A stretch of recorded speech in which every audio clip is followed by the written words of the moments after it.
इस बार मतलब बुक में सेकंड ईयर में बुक में यूनिवर्सिटी गैस पेपर क्यों लिखा है बुक के ऊपर? देखिए पूरी जो बुक होती है ना बहुत डिटेल्ड वर्जन होता है, ठीक है, उसमें कुछ ऐसी भी चीजें होती हैं जो आपको समझाने के लिए होती है पर एग्जाम के पॉइंट ऑफ व्यू से इम्पोर्टेंट नहीं होती है। इसमें क्या है, इसमें टू दी पॉइंट है, जो आपके सिलेबस में है वही आपको अंदर दिया हुआ है, ठीक है। तो स्टूडेंट्स पिछली बार मतलब पहले कंफ्यूज होते थे कि मैम ये भी टॉपिक पढ़ना है क्या, ये भी टॉपिक पढ़ना है क्या, फिर मुझे मैं सबको बताती थी कि नहीं सिलेबस देखो वहां से पॉइंट आइडेंटिफाई करो जो एक्स्ट्रा है उसको, फिर वो क्रॉस लगाते थे कि नहीं ये सिलेबस में नहीं है, हमें भी नॉलेज के लिए पढ़ना है। तो इस बार इसलिए ऐसे बुक्स प्रिस्क्राइब किए गए हैं जिसमें आपका सिर्फ टू दी पॉइंट है, जो सिलेबस में है वही अंदर है वही आपको पढ़ना है, इसलिए, ओके मैम। ठीक है, ये चीज है। तो लास्ट में जो कराया था सिलेबस और करिकुलम का difference, principles of curriculum construction, वो सब समझ में आ गया था सबको? Yes ma'am. Yes ma'am. ठीक है, कोई दिक्कत तो नहीं है? नहीं। चलो मुझे एक चीज बताओ, ठीक है, जो करिकुलम बनाते थे ध्यान में रखने की जरूरत है, ऐसे तो बहुत सारी चीजें थी, पर वन पॉइंट कोई भी एनीबॉडी मेंशन करना चाहे तो? It should be based on curriculum current construction में societal एक needs. चीज जिसका ध्यान रखना जरूरी है, यस बोलिए। It should be based on current societal needs. बिल्कुल, वेरी गुड। सोसाइटी में जैसे हमने बोला पहले के करिकुलम में जब हम पढ़ते थे तब पॉल्यूशन का टॉपिक ऐसा नहीं होता था, ठीक है, थोड़ा बहुत होता था पर Yes इतना ma'am. डिटेल में, और हर बुक में एसएसटी में भी साइंस में भी सब में नहीं होता था, पर पॉल्यूशन अब इतना मेजर इशू हो गया है, ठीक है, बिल्कुल बचपन से हर क्लास की बुक में आपको पॉल्यूशन का टॉपिक मिल जाएगा। प्लास्टिक के, ठीक है, यूज नहीं करना चाहिए, इसके बारे में पोस्टर मेकिंग कंपटीशन हो रहे हैं, स्लोगन मेकिंग हो रहा है, ठीक है, या चीजें कराई जा रही है, क्योंकि प्लास्टिक पॉल्यूशन बहुत ही डेंजरस है अर्थ के लिए, ठीक है, इसका इफेक्ट वाटर से लेके सॉइल से लेके हर जगह बहुत ही एडवर्स इफेक्ट है, तो सोसाइटल नीड्स पे होना चाहिए। वेरी गुड, चलिए जिसने आंसर किया उन्होंने अच्छे से सुना है, उनको याद है, वेरी गुड, वेल डन, ठीक है, इसके आगे हम आज करेंगे टॉपिक्स, ठीक है, मेरे से सबसे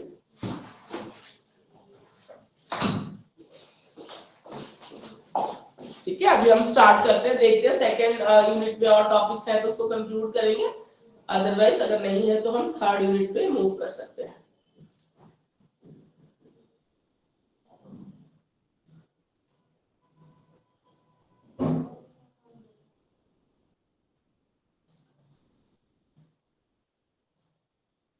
वॉइस वगैरह क्लियर है, कोई दिक्कत तो नहीं है? No ma'am. नहीं मैम, क्लियर है। ठीक है, गुड, ठीक है। कैसे मार्क्स आए फर्स्ट ईयर में सबके, सही आए हैं? यस मैम, अच्छे आए। ठीक है। हम आपके कितने आए हैं? हम्म,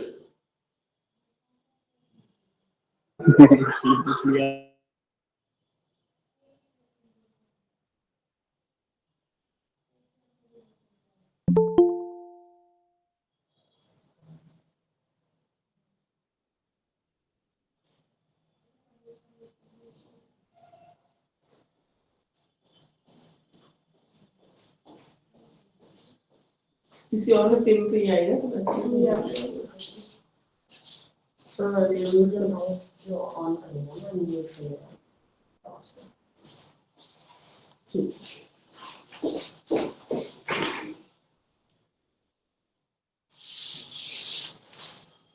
यूनिट 2 हमारा कंप्लीट हो गया था, है ना, 2 तो कंप्लीट हो गया था, थर्ड भी हमने जो किया था लास्ट में, curriculum as product, curriculum as process and curriculum as approach, ठीक है, ये भी हमने डिस्कस किया था, समझ में आ गया था आपको अप्रोचेस, ये समझ में आ गए थे,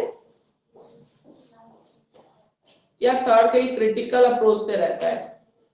ट्रेडिशनल अप्रोच और लर्नर ड्राइवन हमने डिस्कस किया था, है ना, थोड़े से टॉपिक मैम है इसके बाद शायद थर्ड में लर्नर हो जाएगा। मैम शायद लर्नर ड्रिवन अप्रोच करना है। अच्छा, ट्रेडिशनल अप्रोच तो किया था ना हमने, yes, right yes right, ma'am. ठीक है, लर्नर ड्रिवन अप्रोच करते हैं।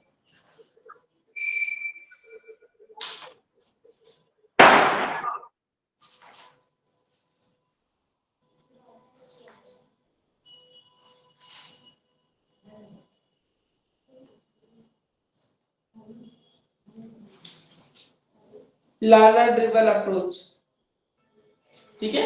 लर्नर ड्रिवन अप्रोच कुछ नहीं है, मैंने आपको बोला ना, लर्नर की नीड्स के हिसाब से करिकुलम तैयार करना, ठीक है। लर्नर्स को ध्यान में रखते हुए करिकुलम तैयार करना है। तो क्या क्या चीजें लर्नर के बारे में आपको ध्यान रखनी है, ठीक है। Initial and ongoing student need analysis, starting में, ठीक है, स्टूडेंट की क्या नीड्स है, क्या जरूरतें हैं, ऑनगोइंग, ठीक है, अभी भी स्टार्टिंग में क्या जरूरतें होती हैं, अभी क्या जरूरतें हैं, ऑनगोइंग नीड्स क्या है बच्चों की, ठीक है, उसका हमें ध्यान रखना है। Content selection and setting priorities, ठीक है, कंटेंट सिलेक्ट करना है बच्चों के लिए, हमें कंटेंट सिलेक्ट करना है, हमारी प्रायोरिटी सेट होना चाहिए कि इस कंटेंट को पढ़ने के बाद बच्चा क्या सीखेगा, मतलब हमारे जो लर्निंग आउटकम्स है वो क्या होंगे, जो गोल्स है वो क्या होंगे, हम क्या चाहते हैं, बच्चों को क्या सिखाना चाहते हैं, ठीक है, वो सारी चीजें पहले से डिसाइडेड होनी चाहिए। मेथोडोलॉजी, लर्नर ड्राइवन अप्रोच में मेथड हमेशा ऐसा होना चाहिए, ठीक है, जो लर्निंग एक्टिविटीज को ग्रेड्स दे सके, मतलब लर्निंग मटेरियल हमेशा ऐसा होना चाहिए जो आपकी पूरी क्लास को, ठीक है, डिवाइड कर दे, मतलब आपको पता चलना चाहिए उस कंटेंट को पढ़ाने के बाद, इवैल्यूएट करने के बाद आपकी पूरी क्लास में अबव एवरेज बच्चा कौन है, बिलो एवरेज बच्चा कौन है और एवरेज बच्चा कौन है, ठीक है, ये कैटेगराइज हो जाना चाहिए, ठीक है। तो उसको हम अच्छा कंटेंट मानते हैं क्योंकि उसमें सबके लिए सब कुछ होता है, ठीक है। ऐसा नहीं कि खाली डिफिकल्ट क्वेश्चंस होंगे या सिर्फ इजी क्वेश्चंस होंगे, उसमें हर टाइप के क्वेश्चंस इन्वॉल्व होते हैं, ठीक है। मॉनिटरिंग, असेसमेंट एंड इवैल्यूएशन, इन चीजों का ध्यान रखना है। इवैल्यूएशन कैसे करना है, ठीक है, असेसमेंट कैसे होनी चाहिए और मॉनिटर कैसे करना है, बच्चों के प्रोग्रेस को मॉनिटर कैसे करना है। लर्नर सेंटर टीचिंग के क्या क्या कैरेक्टरिस्टिक्स होती है, ठीक है। लर्नर सेंटर्ड टीचिंग है वो क्या करती है, एक्टिव लर्निंग, ठीक है। लर्नर सेंटर टीचिंग में लर्नर कैसा है, एक्टिव है और स्टूडेंट को एंगेज करके रखती है। स्किल इंस्ट्रक्शन, ठीक है, स्किल डेवलपमेंट पे फोकस होता है लर्नर सेंटर में, बच्चे के स्किल्स डेवलपमेंट पे फोकस होता है, ठीक है। बच्चा क्या सीख रहा है उससे उसको खुद रिफ्लेक्ट करने का मौका मिलता है, ठीक है। रिफ्लेक्ट करना मतलब अपने आंसर को एनालिसिस करना, ठीक है, अपना जो उसने रिजल्ट बताया है या रिजल्ट लेके आया है किसी एक्टिविटी को करने के बाद उसको एनालिसिस करना, ठीक है, और उसको कैसे सीख रहा है उसके ऊपर रिफ्लेक्ट करना, ठीक है। इसको बोलते हैं रिफ्लेक्ट करने का मौका बच्चे को दिया जाता है, ठीक है। ट्रेडिशनल अप्रोच में ऐसा कुछ भी नहीं होता, ठीक है, तो लर्नर सेंटर्ड अप्रोच में उसको मौका मिलता है रिफ्लेक्ट करने का।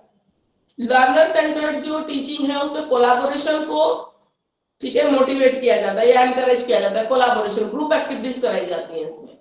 ट्रेडिशनल अप्रोच में 1-to-1 ही ज्यादा प्रेफर किया जाता है, पर स्टूडेंट सेंटर्ड या लर्नर सेंटर्ड टीचिंग में हम कोलैबोरेशन ग्रुप एक्टिविटीज पे ज्यादा फोकस करते हैं।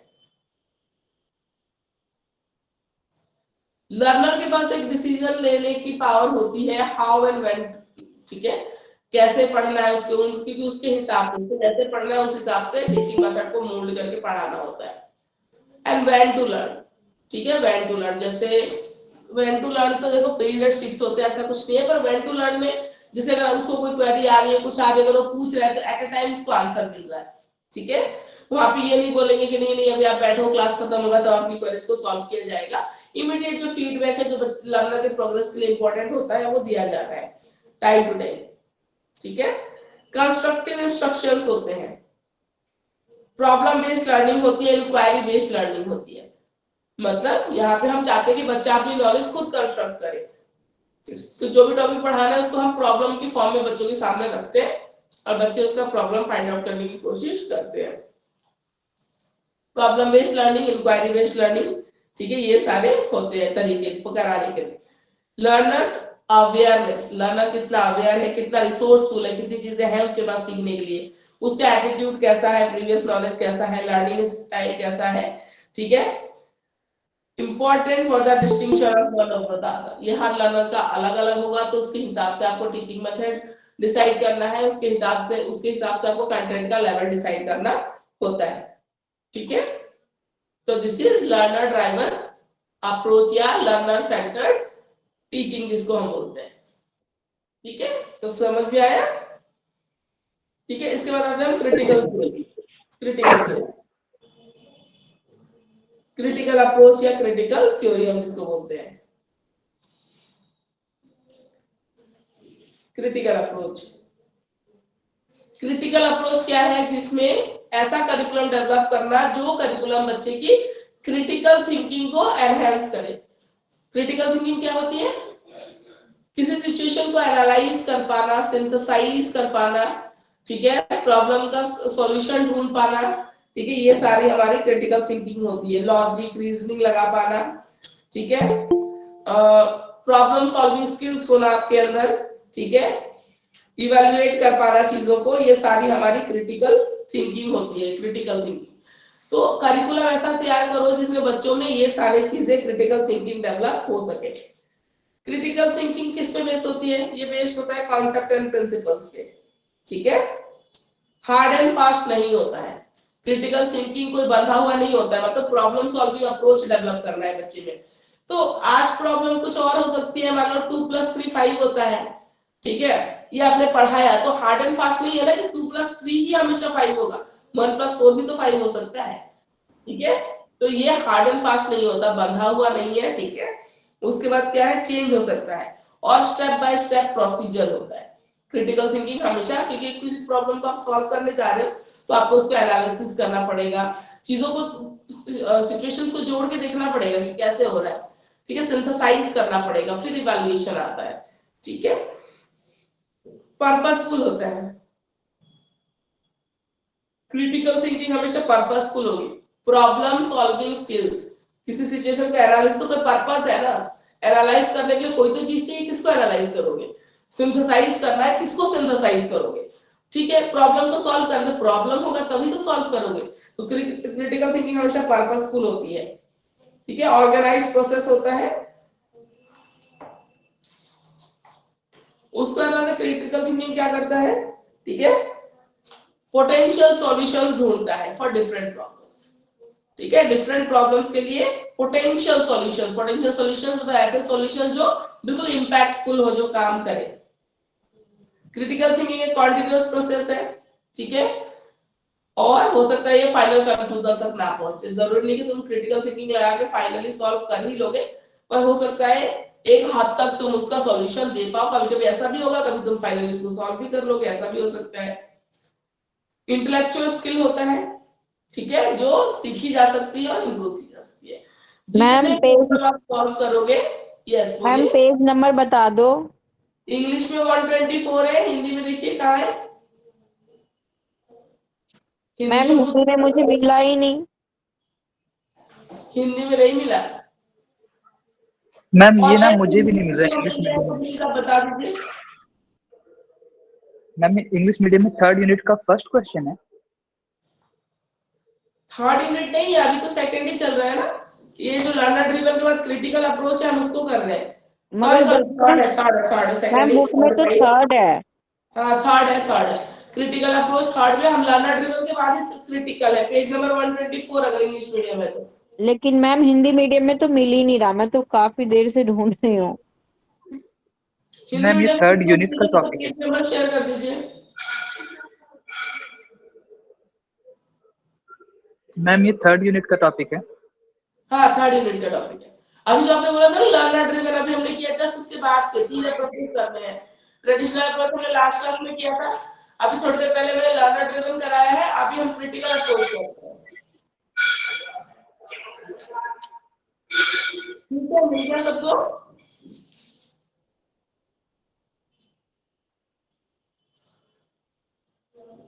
मुझे तो नहीं मिल रहा है अभी तक, कोई किसी को इंग्लिश मिला है मीडियम में तो नहीं कोई मिल मुझे रहा है, बता दो पेज नंबर। वैसे मैंने थर्ड यूनिट निकाल रखा है, खोल रखा है बुक में। हिंदी मीडियम में कह रहे हो। मैम ये हाँ जी मैम। हिंदी की बुक मेरे पास नहीं है एक्चुअली, मेरे पास अभी इंग्लिश की बुक है, तो आप थर्ड यूनिट में देखो, वहां पे दिया हुआ है। वही कर रही हूँ मैम, मैं थर्ड यूनिट में ही देख रही हूँ। अभी आपको लर्नर ड्रिवन अप्रोच मिल गया था। मैम इंग्लिश में तो मिल गया, इंग्लिश में भी लिखा रहता है ना यूनिट में, हिंदी में दिया रहता है इंग्लिश का। हाँ तो हाँ इंग्लिश हाँ में मैंने वहां से तो देख लिया, लेकिन हाँ। हिंदी में नहीं मिल रहा है मेरे को। अच्छा, कोई बात नहीं, आप देखना इसको, उसी में होगा नाम, शायद इसमें ब्रैकेट में नहीं दिया हुआ है इंग्लिश में, जो आपको समझ नहीं आ रहा है। मैम आगे पीछे करके दिया होगा, मैं ना समझ लेती हूँ, बस आप हाँ पढ़ाओ। ठीक है, ठीक है। तो क्रिटिकल थिंकिंग तो आपको समझ में आई ना, ये हमारा एक इंटेलेक्चुअल स्किल है, ठीक है, ब्रेन डेवलपमेंट का है, ठीक है, जिसमें ब्रेन जैसे जैसे डेवलप होता है आप चीजों को एनालाइज कर सकते हो, आप सिंथेसाइज कर सकते हो। एनालाइज करने का क्या मतलब होता है, किसी एक प्रॉब्लम को पार्ट्स में तोड़ के डीप एनालिसिस करना, समझना।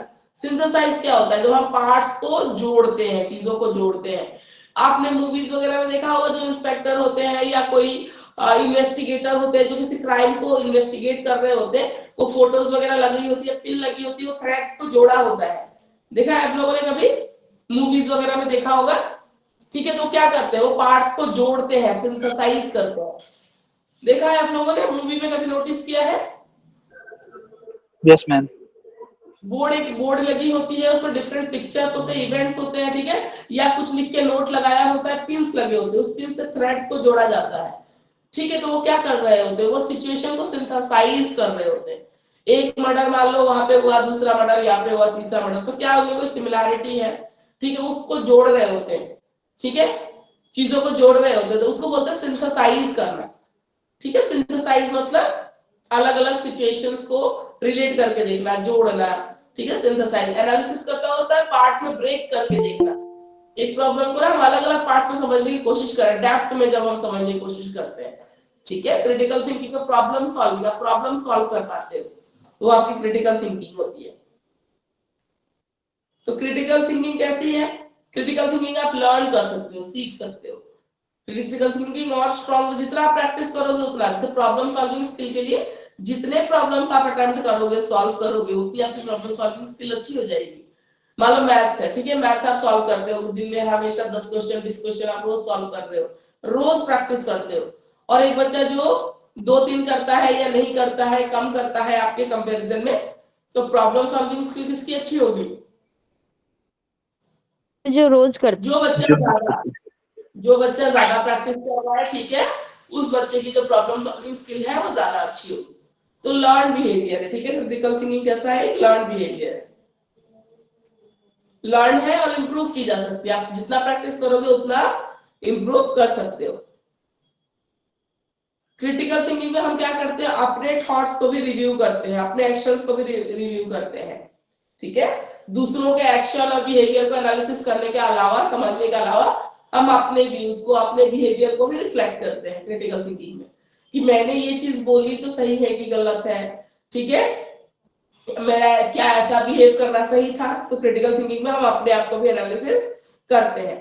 एक्टिव प्रोसेस है क्रिटिकल थिंकिंग, एक्टिव प्रोसेस है, ऑब्वियसली उसमें आप पूरा, ठीक है, किसी प्रॉब्लम का सॉल्यूशन ढूंढ रहे हो, किसी चीज को एनालिसिस कर रहे हो, तो बहुत ही एक्टिवली आप उसमें इन्वॉल्व होते हो। उसके बाद क्रिटिकल थिंकर्स है वो वेल इन्फॉर्म्ड है। तो क्रिटिकल थिंकर्स है, तो क्रिटिकल थिंकिंग तभी लगा पाओगे जब चीजों के बारे में आपको इन्फॉर्मेशन होगी। जब आपको पता ही नहीं होगा तो आप चीजें को कैसे एनालिसिस करोगे, कैसे सिंथेसाइज करोगे।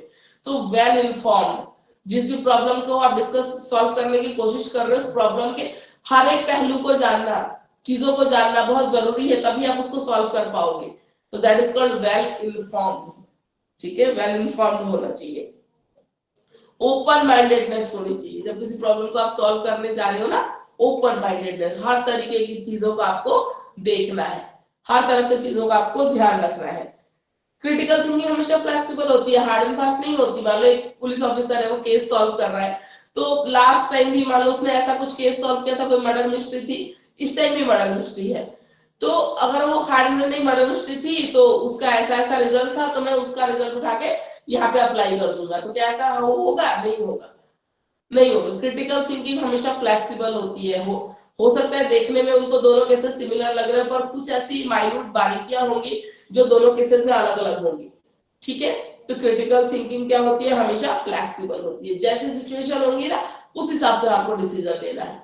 हम हार्ड एंड फास्ट नहीं चल सकते, बंधा बंधाया नहीं चल सकते कि इसका ये रिजल्ट आता है तो इसका यही आएगा, जरूरी नहीं है।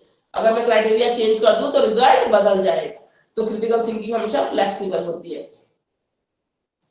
क्रिटिकल थिंकिंग हमेशा फेयर माइंड चाहिए इवैल्यूएशन में, आप किसी की तरफ, ठीक है, पार्शियल होके कोई फेयर डिसीजन कभी नहीं ले सकते, ठीक है, तो वो नहीं होना चाहिए।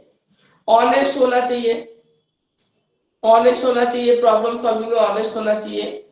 जजमेंट मेकिंग में प्रूडेंट होना चाहिए, जजमेंट, ठीक है, जज कर सको आप चीजों को, कौन सही बोल रहा है, गलत बोल रहा है, झूठ बोल रहा है, या क्या चीज सही है क्या गलत है। ठीक है, इस जजमेंट में आपको सही होना है। Willingness to reconsider, critical thinking वाले, ठीक है, ऐसा नहीं है अगर मैं मुझे अभी लगा मैं पुलिस ऑफिसर हूँ, मैंने आपको आपकी बातें सुनी, मुझे सच लग रही है, ठीक है, लेकिन अगले ही पल अगर मुझे कुछ गलत लगता है तो मैं चीजों को रिकंसिडर करूंगी। ऐसा नहीं कि आधे घंटे पहले मुझे लगा था तो मैं उसी चीज को पकड़ के चलूंगी, नहीं। रिकंसिडर, क्रिटिकल थिंकिंग वाले हमेशा रिकंसिडर करने के लिए तैयार रहते हैं। ठीक है, रिकंसिडर करने के लिए, अगर चेंज दिखा तो डिसीजन बदलेगा। ठीक है, ये चीज जरूर होनी चाहिए। क्रिटिकल थिंकिंग से इश्यूज जो है वो ज्यादा क्लियर आप कर सकते हो। कॉम्प्लेक्स मैटर, कॉम्प्लेक्स मैटर के लिए क्रिटिकल थिंकिंग लगती है, बिल्कुल। ठीक है, रेलिवेंट इंफॉर्मेशन, क्रिटिकल थिंकिंग हमेशा, ठीक है, रेलिवेंट इंफॉर्मेशन ढूंढता है चीजों के लिए। क्रिटिकल थिंकिंग थिंकर्स जो होते हैं क्राइटेरिया सिलेक्शन में बहुत ही रीजनेबल होते हैं, एकदम करेक्ट रीजन देते हैं। Critical thinker focus in inquiry, ठीक है, हमेशा इंक्वायरी पे फोकस करते हैं, तो रिजल्ट कहां से लेके आएंगे। ठीक है, रिजल्ट जो है वो एज प्रिसाइज एज, ठीक है, जितना प्रिसाइज रिजल्ट, क्रिटिकल थिंकिंग वाले हमेशा चाहते हैं जो रिजल्ट आए वो कैसा हो, बहुत ही प्रिसाइज हो। ठीक है, और सब्जेक्ट ओरिएंटेड, मतलब जो टॉपिक है जो प्रॉब्लम है उसका बहुत प्रिसाइज से एक रिजल्ट निकल के आए। ठीक है, अब क्रिटिकल थिंकिंग के स्किल्स कौन कौन से हैं। इंटरप्रिटेशन, इंटरप्रिटेशन क्या होता है, जैसे मान लो मैंने आपको डेटा दे दिया, बहुत सारा डेटा दे दिया, पूरा ऑल ओवर दिल्ली का मैंने दे दिया आपको डेटा, कि जैसे गवर्नमेंट स्कूल्स और प्राइवेट स्कूल्स को मिला के, ठीक है, कितने बॉयज गर्ल्स हैं, या कितने SC ST है, कितने OBC है, कितने EWS के बच्चे हैं। ठीक है, ये पूरा डेटा मैंने आपको दे दिया, एक PDF में दे दिया, एक मैंने आपको फाइल बना के पूरा डेटा दे दिया। उस डेटा को इंटरप्रीट करना, समझना, ठीक है, ऑर्गेनाइज करना, ठीक है, वो एक क्रिटिकल थिंकिंग की स्किल होती है। ठीक है, डेटा इंटरप्रेट करना, समझना, इसको एनालिसिस करना, इंटरप्रेट करना। ठीक है, इंटरप्रिटेशन, तो इंटरप्रिटेशन से क्या होता है, प्रॉब्लम क्लियर करना। ठीक है, प्रॉब्लम को और अपने दिमाग में क्लियर करना, डेटा को इंटरप्रेट करना, किसी प्रॉब्लम को इंटरप्रेट कर रहे हो, समझ रहे हो, ठीक है, उससे क्या होगा, वो चीज आपके दिमाग में और क्लियर हो जाती है। एनालिसिस करना मतलब अभी मैंने बताया आपको, एनालिसिस करना मतलब, ठीक है, चीजों को तोड़ के देखना डेप्थ में, दैट इज कॉल्ड एनालिसिस। ठीक है, रीजन देना, कंपेयर करना, चीजों को समझने की कोशिश करना। इंटरफेरेंस,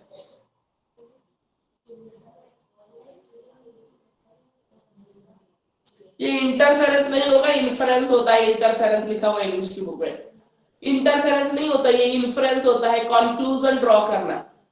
ठीक है, इंग्लिश मीडियम वाले बच्चे करेक्ट कर लो इसको, इंटरफेरेंस नहीं होता है, इन्फ्रेंस होता है।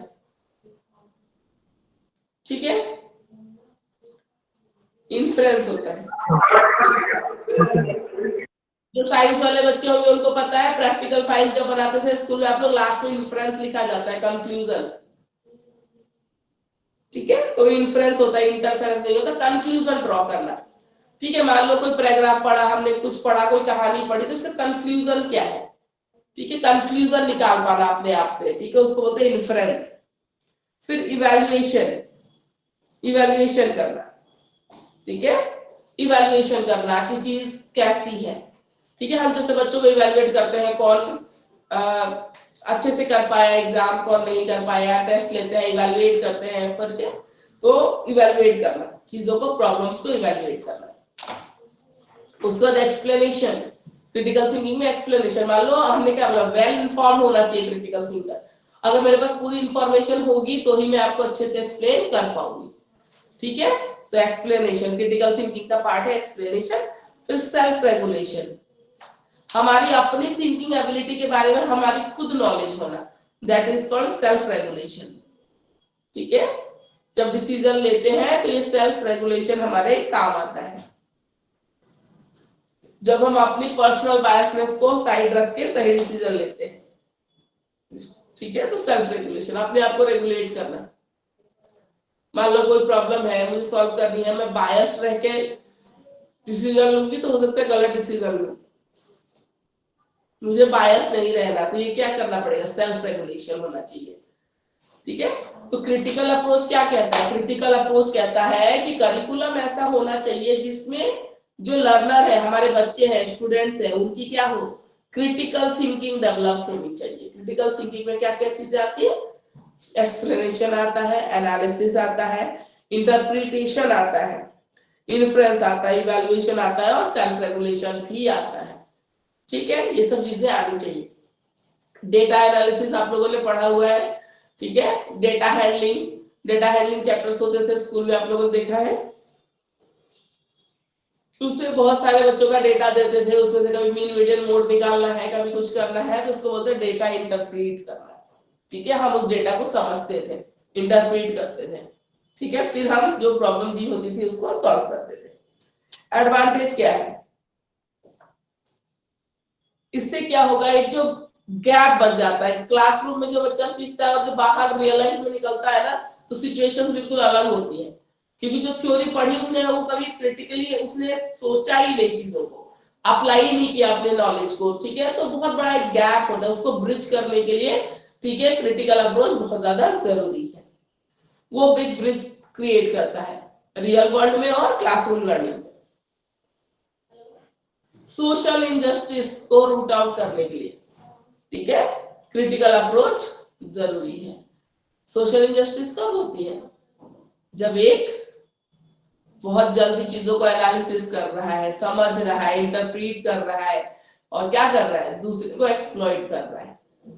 उसको पता है कि दूसरे को फटाफट एनालिसिस कर ले रहा है, क्या इसकी कमजोरी है, क्या मैं इसको अपने अंडर रख सकता हूँ, कैसे मैं इसको एक्सप्लॉइट कर सकता हूँ, कम पैसों में कैसे खटवा सकता हूँ, बहुत सारी चीजें आती है, बहुत सारी चीजें आती है। ठीक है, तो उसमें सोशल इनजस्टिस होता है। ठीक है, सोशल इनजस्टिस होता है जब क्रिटिकल थिंकिंग सबकी डेवलप होगी, हर कोई समझ पाएगा सामने वाला क्या करना चाह रहा है। ठीक है, तो क्या वो एक्सप्लॉइट होंगे, नहीं होंगे। अगर उनको चीजों को समझ रहेगी, उनको कोई एक्सप्लॉइट नहीं कर पाएगा। ठीक है, तो ये जो सोशल इनजस्टिस होती है, उसको हटाने के लिए भी क्रिटिकल अप्रोच बहुत ज्यादा जरूरी है, सोशल जस्टिस में जरूरी है।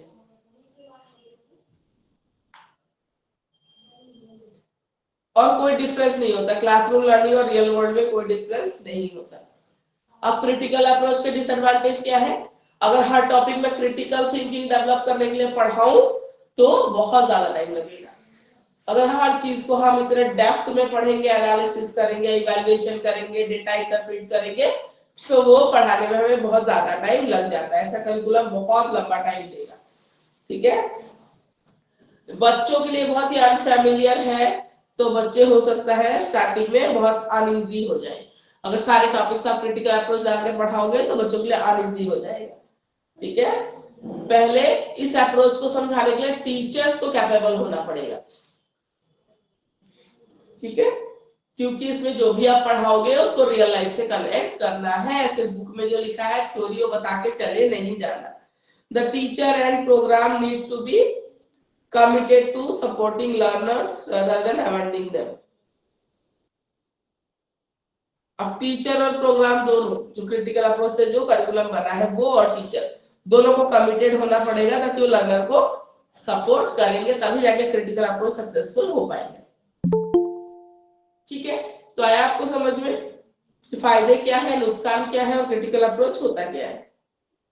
Yes ma'am. Yes, ma'am. कोई दिक्कत तो नहीं है। क्रिटिकल अप्रोच वो है जिसमें करिकुलम बनाते टाइम हम क्या करेंगे, सबसे ज्यादा ध्यान किस चीज पे रखेंगे, ताकि बच्चों की क्रिटिकल थिंकिंग डेवलप हो सके।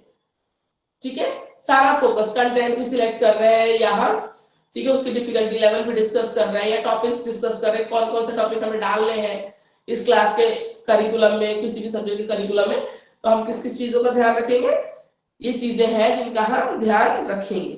ठीक है, कौन सी चीजें हैं, क्रिटिकल थिंकिंग डेवलप करना, डेटा इंटरप्रेट कर पाना, एनालिसिस कर पाना, सिंथेसाइज कर पाना, इन्फ्लुएंस करना, इवैल्यूएशन करना, एक्सप्लेनेशन और सेल्फ रेगुलेशन। ठीक है, ये सारी चीजें होनी चाहिए। अब आते हैं करिकुलम के डिफरेंट प्रोसेस क्या क्या है।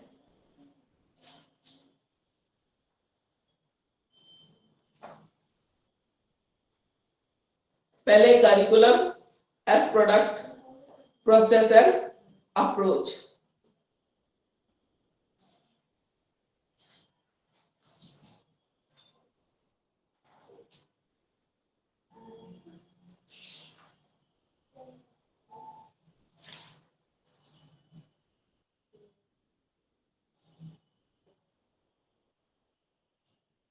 अब आते हैं curriculum as a product.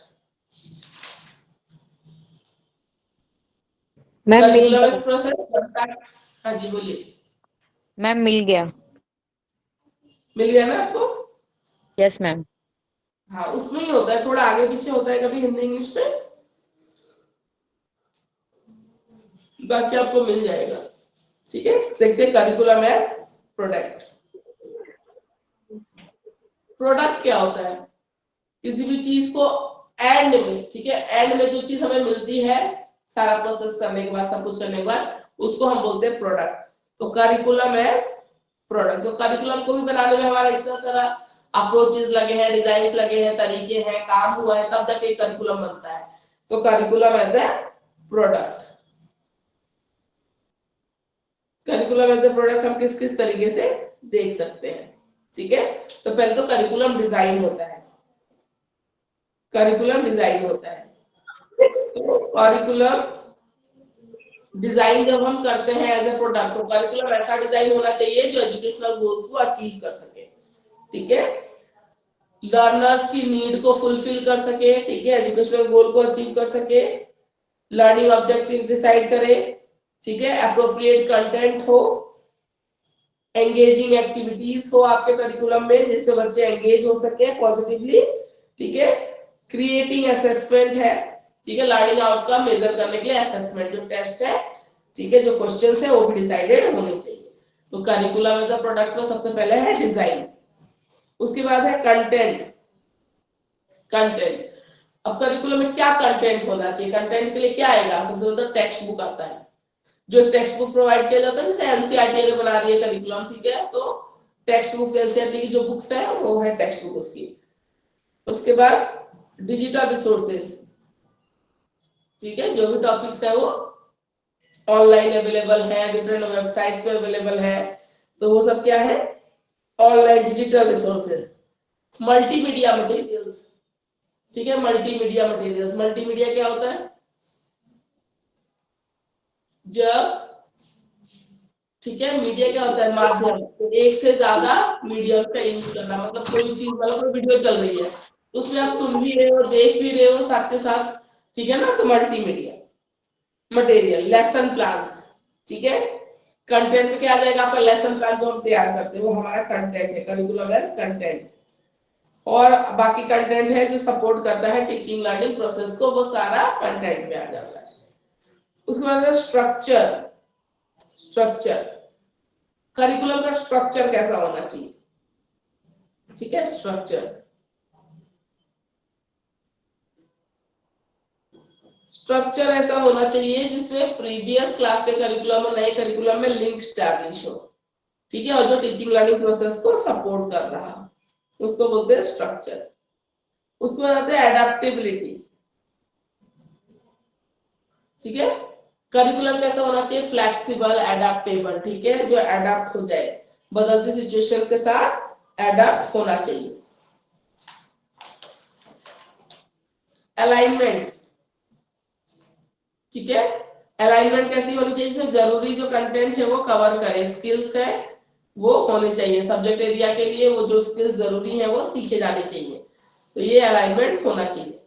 Evaluation and assessment, ठीक है, फॉर्मेटिव असेसमेंट है, समेटिव असेसमेंट है। फॉर्मेटिव और समेटिव में डिफरेंस क्या है? फॉर्मेटिव असेसमेंट जो आपके पीरियोडिक टेस्ट होते हैं ना स्कूल में, वो आपका फॉर्मेटिव असेसमेंट है, छोटे छोटे टेस्ट जो थोड़े थोड़े इंटरवल पे लिए जाते हैं। और समेटिव होता है एक लॉन्ग टर्म पढ़ाने के बाद, ठीक है, जो टेस्ट होते हैं, that is called summative assessment. जैसे फर्स्ट टर्म के एग्जाम, सेकंड टर्म के एग्जाम होते हैं ना, वो समेटिव असेसमेंट है। इम्प्लीमेंटिंग सपोर्ट, ठीक है, जैसे कुछ रिसोर्सेज है जो उसको टीचर्स को हेल्प करती हैं, करिकुलम को हेल्प करती हैं, तो उनको हम बोलते हैं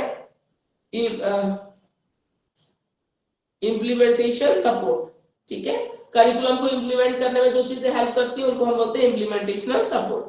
कंटिन्यूअस इंप्रूवमेंट, ठीक है, कंटिन्यूअस इंप्रूवमेंट करिकुलम में, ठीक है, टाइम टू टाइम बदलाव किया जाता है। जैसे मैंने बोला कोई डेटा बदल गया, ठीक है, कुछ आपको इंप्रूव करना है, किसी चीज का नाम बदल गया, तो जो अगर बुक में लिखा हुआ है टेक्स्ट बुक में, तो उसे हमें कुछ टाइम टू टाइम क्या करना पड़ेगा? अपडेट करते रहना पड़ेगा, चेंज करते रहना पड़ेगा। जो जीके की बुक्स आती है बच्चों की, जनरल नॉलेज की, वो तो सोचो कितनी जल्दी जल्दी अपडेट करना पड़ता है। ठीक है, कोई मिनिस्टर चेंज हो गया, ठीक है, कुछ ऐसी चीजें हैं जो चेंज होती रहती हैं, ऐसी इंफॉर्मेशन है, या लास्ट मान लो कोई ऐसा ओलंपिक हुआ, इस बार किसी आईसीसी वर्ल्ड कप की इंफॉर्मेशन देनी है, कुछ देना है, तो टाइम टू टाइम क्या करना है, उसको अपडेट करते रहना पड़ता है। करिकुलम कंटिन्यूअस इंप्रूवमेंट, ठीक है, उसको इंप्रूव करते रहते हैं हम लोग। तो ये है curriculum as a product, curriculum as a product. आया समझ में आपको यहाँ तक?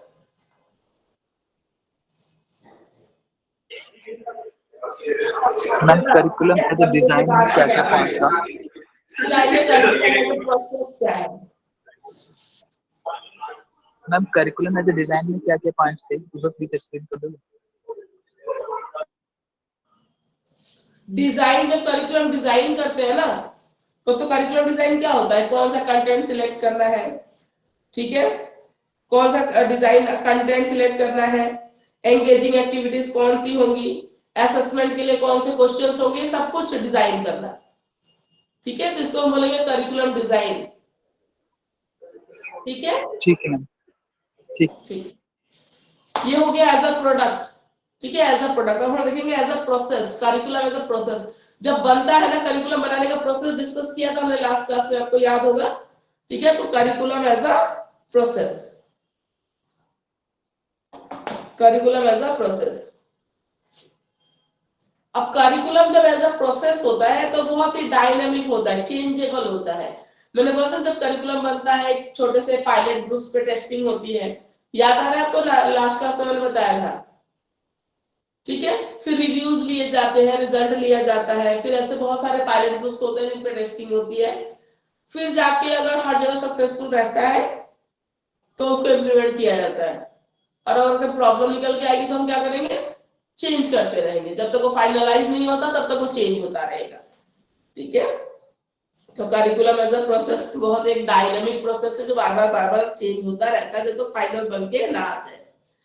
अब प्रोसेस बनने का तरीका अलग अलग स्टेजेस से होता है। इसमें आता सबसे पहले आता है प्लानिंग, फिर आता है डिजाइनिंग, डिजाइनिंग में अगेन फिर एज अ प्रोडक्ट में जो डिजाइन आया है, तो प्रोसेस में डिजाइन इंप्लीमेंट करना और इवेल्युएट करना। ठीक है, ये सारे स्टेप्स हैं। ठीक है, ये सारे स्टेप्स हैं प्रोसेस में, अभी डिस्कस करेंगे डिटेल में। ठीक है, सबसे पहले होता है, मैंने बोला ना कि जो करिकुलम बनाएंगे तो आपका एक पैनल होता है, वो बैठेगा, टीचर्स बैठेंगे, जो मेंबर्स होंगे पैनल के, वो बैठ के क्या करेंगे, प्लानिंग करेंगे। प्लानिंग करेंगे कि गोल क्या होना चाहिए, स्कोप क्या है करिकुलम का, क्यों हम बना रहे हैं, सीक्वेंस का कंटेंट क्या होना चाहिए। ठीक है, ये सारी चीजें। ठीक है, फ्रेमवर्क पूरा उसका डिस्कस होता है प्लानिंग के उसमें। फिर डिजाइन करते हैं। ठीक है, सब्जेक्ट मैटर कैसा होना चाहिए, टीचिंग मेथड्स कौन से होने चाहिए, असेसमेंट मेथड कौन से होने चाहिए, रिसोर्सेज क्या क्या लगाने हैं आपको, डिजिटल रिसोर्स लगाना है, खाली टेक्स्ट बुक लगाना है, तो ये सारी चीजें। उसके बाद हम इम्प्लीमेंट करते हैं। टीचर और एजुकेटर्स होते हैं, वो उस करिकुलम को डिलीवर करते हैं क्लासरूम में। ठीक है, डिलीवर करते हैं डिफरेंट डिफरेंट अपने टीचिंग मेथड्स को यूज करते हैं, उसको डिलीवर करते हैं। फिर क्या करते हैं, असेसमेंट करते हैं। पढ़ाने के बाद, डिलीवर करने के बाद असेसमेंट किया जाता है, टेस्ट किया जाता है बच्चों को।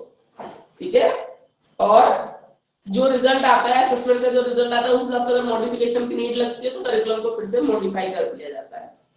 इवैल्यूएशन, इवैल्यूएशन में एक करिकुलम इफेक्टिव है या नहीं है, उसका इम्पैक्ट कैसा है, ये सब इवैल्यूएट किया जाता है। ठीक है, करिकुलम की स्ट्रेंथ क्या है, वीकनेसेस क्या है, आपका पायलट टेस्टिंग में जिसको बोला था, उसमें असेसमेंट करोगे, आपको पता लग जाएगा कि इस करिकुलम में अच्छी बात क्या थी, कमियां क्या थी। ठीक है, तो ये सारा इवैल्यूएशन के अंदर आता है। तो इवैल्यूएशन ये इंश्योर करता है कि जो करिकुलम है वो रेलेवेंट हो, एंगेजिंग हो और अलाइन हो एजुकेशनल ऑब्जेक्टिव से। पता चला ऑब्जेक्टिव तो हमने कुछ और सेट किया है, ठीक है, और जो कंटेंट डाल हम रहे हैं वो कुछ और है। मैं चाह रही हूँ कि बच्चे की रैशनल थिंकिंग डेवलप हो, लॉजिकल थिंकिंग डेवलप हो साइंस के करिकुलम में, पर मैंने ऐसा कोई क्वेश्चन या कुछ ऐसा दिया ही नहीं, मैं भी थ्योरी की तरह लिख दिया। ठीक है, या थ्योरी की तरह कंटेंट डिसाइड कर दिया, तो क्या मेरा ऑब्जेक्टिव फुलफिल होगा, नहीं होगा। ठीक है, ये चीज है।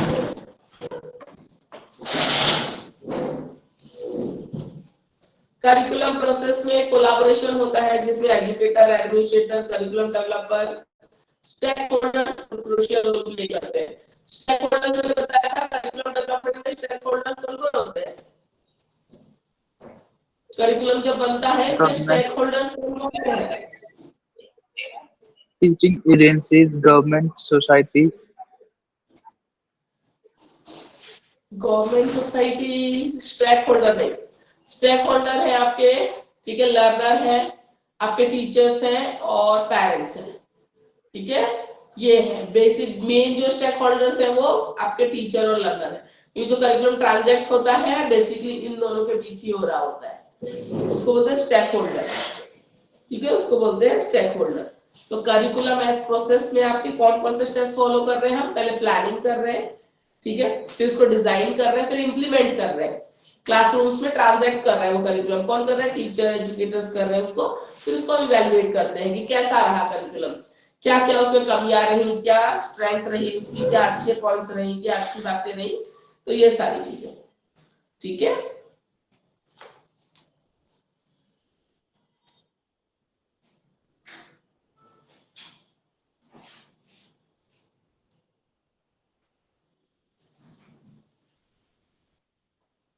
देखो इधर यहाँ पे एक चीज है elements of curriculum development process, कौन कौन से एलिमेंट होते हैं? पहले तो आइडेंटिफाइंग लर्निंग नीड्स, लर्नर की जरूरत क्या है, किसके लिए आप करिकुलम बना रहे हैं उसको आइडेंटिफाई करना। असेसिंग द ऑडियंस, आपका जो ऑडियंस है जिसके लिए वो करिकुलम बनाया जा रहा है पहले उसकी असेसमेंट चाहिए कि वो लर्नर आजकल सोचता कैसा है, कैसे पढ़ना चाहता है, कैसे करना चाहता है, उसकी असेसमेंट जरूरी है। हम जैसे पढ़ लेते थे, हमारा जो लर्निंग स्टाइल था, आजकल के बच्चों का लर्निंग स्टाइल बहुत डिफरेंट हो गया है, ठीक है। तो अपने लर्नर को असेस करना पहले कि किसकी जिसके लिए आप करिकुलम तैयार कर रहे हो ना वो बच्चे एक्चुअल में है कैसे, उनकी असेसमेंट। ठीक है, कल्चरल डाइवर्सिटी, जिस कंट्री में जिस क्लास के लिए, जिस टॉपिक के लिए, सब्जेक्ट के लिए आप करिकुलम बना रहे हो उस कंट्री की कल्चरल डाइवर्सिटी कैसी है। गोल्स एंड ऑब्जेक्टिव सेट करना, ठीक है, करिकुलम में हम पहले goals and educational objective set करते हैं कि करिकुलम में ये चीज सीखे, पढ़ने के बाद ये इस एक्टिविटी को करने के बाद लर्नर ये सीख जाएगा, ये सब हम पहले डिसाइड करते हैं।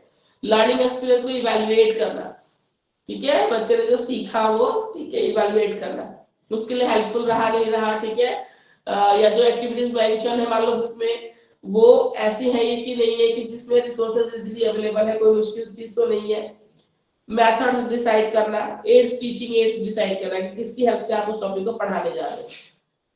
फैसिलिटेटिंग द लर्निंग प्रोसेस, ठीक है, लर्निंग प्रोसेस फैसिलिटेट हो, ठीक है, इसको करने के लिए selecting and tailoring content, select करना और कट करना, मतलब जितना जरूरत है एप्रोप्रिएट उतना ही लेना। लर्निंग एक्सपीरियंस को डिलीवर करना और एक एक्शन प्लान तैयार करना जिसमें जो चीजें प्रॉब्लमेटिक लगे उसको एलिमिनेट कर देना, जो चीजें अच्छी है उसको एनहांस कर देना, ठीक है। तो ये है करिकुलम एज प्रोसेस। उसके बाद आता है पार्टिसिपेटरी अप्रोच, पार्टिसिपेटरी अप्रोच,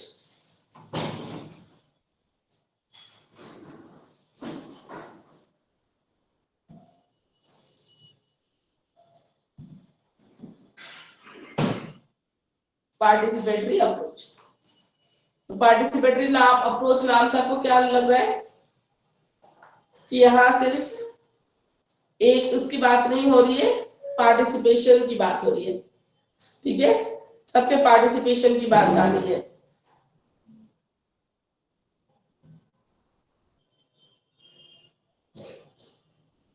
जो भी स्टेक होल्डर्स है ना, ठीक है, उन सबके पार्टिसिपेशन की बात आ रही है।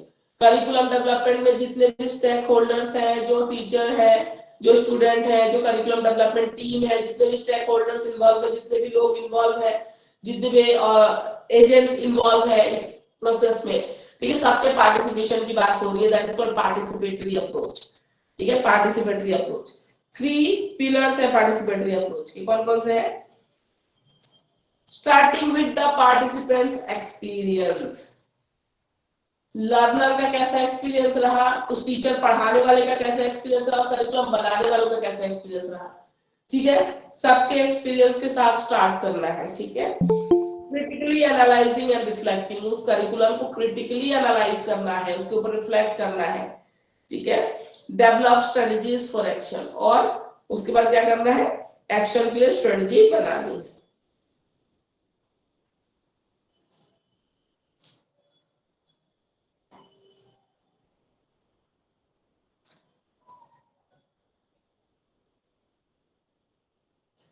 तीन बेसिक प्रिंसिपल्स है जिस पर पार्टिसिपेटरी अप्रोच बनाया जाता है। बेसिकली वो अप्रोचेस कौन कौन से हैं?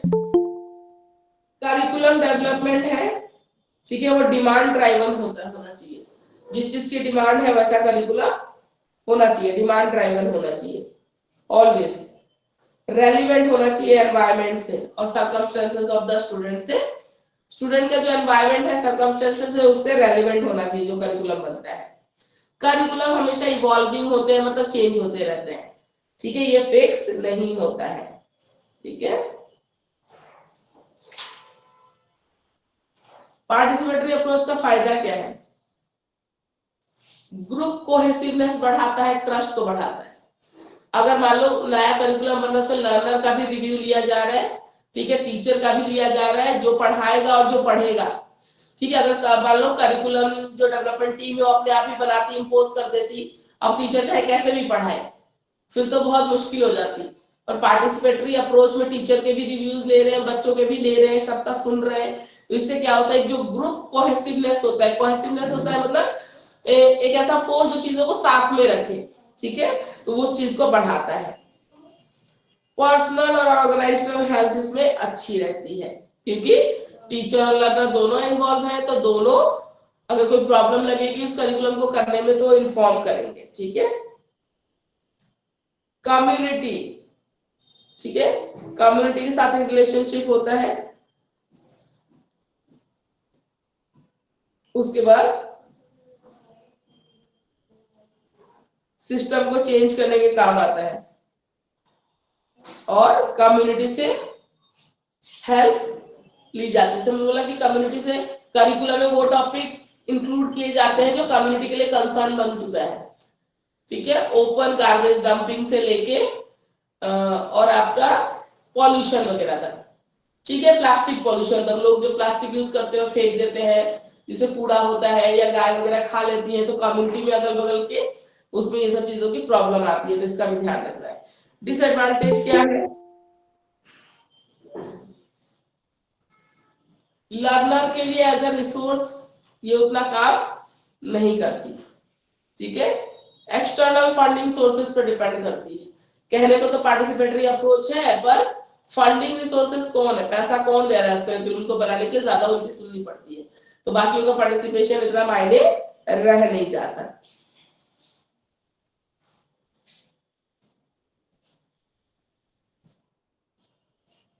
लर्नर को अपॉर्चुनिटी नहीं मिलती अपने आप सीखने की। ठीक है, अपने आप सीखने की, इसमें सब कुछ फिक्स रहता है, करिकुलम बना हुआ है तो फिक्स है। ठीक है, कि आपको अभी ये पढ़ना है, अभी ये पढ़ना है, तो पार्टिसिपेटरी अप्रोच, पार्टिसिपेटरी अप्रोच। अब पार्टिसिपेटरी अप्रोच के लिए कौन कौन से स्टेप्स होते हैं? पहले तो होता है नीड्स असेसमेंट। ठीक है, स्टूडेंट, टीचर, पेरेंट, ठीक है, वो सारी अपनी क्या करते हैं, जरूरतें बताते हैं। पेरेंट चाहता है कि मैं करिकुलम में चाहता हूँ कि बच्चे कुछ स्किल सीखे। आजकल के बच्चे घर पे कुछ काम नहीं करते, मोबाइल देखते रहते हैं, बोलते हैं सब सारे पेरेंट्स की यही कंप्लेन है कि बच्चे घर में फोन में बिजी रहते हैं। तो उनको कुछ ऐसी स्किल सिखाई जाए ताकि वो अपने लेजर टाइम को एंजॉय कर सके क्रिएटिवली।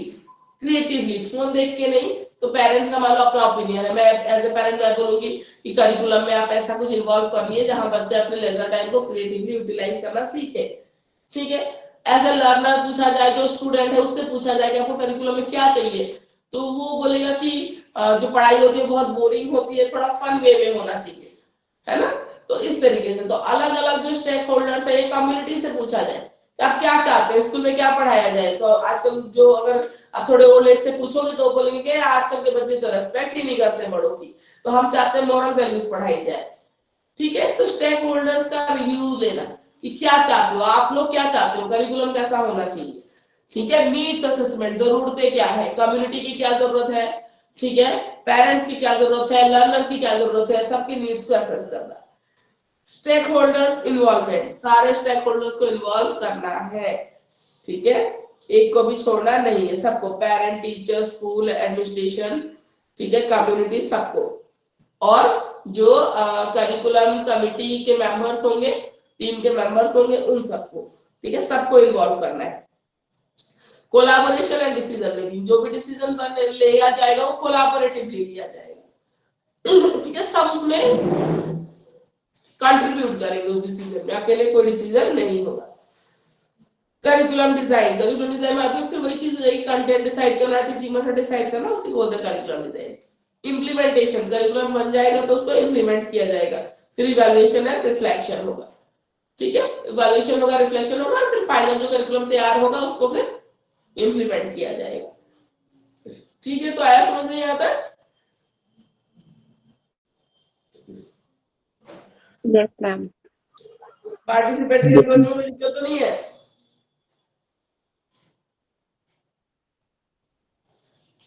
पार्टिसिपेटरी अप्रोच में कोई दिक्कत तो नहीं है? No ma'am. No, ma'am. ठीक है, पार्टिसिपेटरी मतलब सबका पार्टिसिपेशन है ना, पेरेंट्स का भी, स्टूडेंट्स का भी, लर्नर्स का भी, स्कूल, कम्युनिटी, सबका। ठीक है, सब पार्टिसिपेट करेंगे उस करिकुलम का स्ट्रक्चर में, इसको पार्टिसिपेटरी अप्रोच बोलते हैं। उसके बाद हम आते हैं यूनिट 3 इज ओवर नाउ। ठीक है, हम आएंगे यूनिट 4 पे।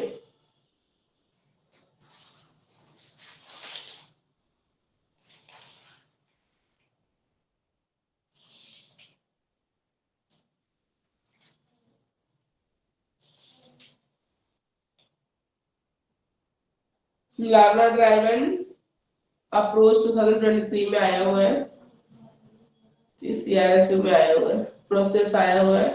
ठीक है, जैसे इंपॉर्टेंट टॉपिक्स है। यूनिट 4 पे आ जाइए, करिकुलम डिजाइन मॉडल। अभी हमने देखा ना करिकुलम डिजाइन क्या होता है, ये सबको क्लियर हो गया आपको करिकुलम डिजाइन, क्योंकि अभी उसके मॉडल्स पढ़ रहे हैं, तो करिकुलम डिजाइन उसके पहले सबको क्लियर होना चाहिए। आप मुझे बताइए करिकुलम डिजाइन क्या होता है?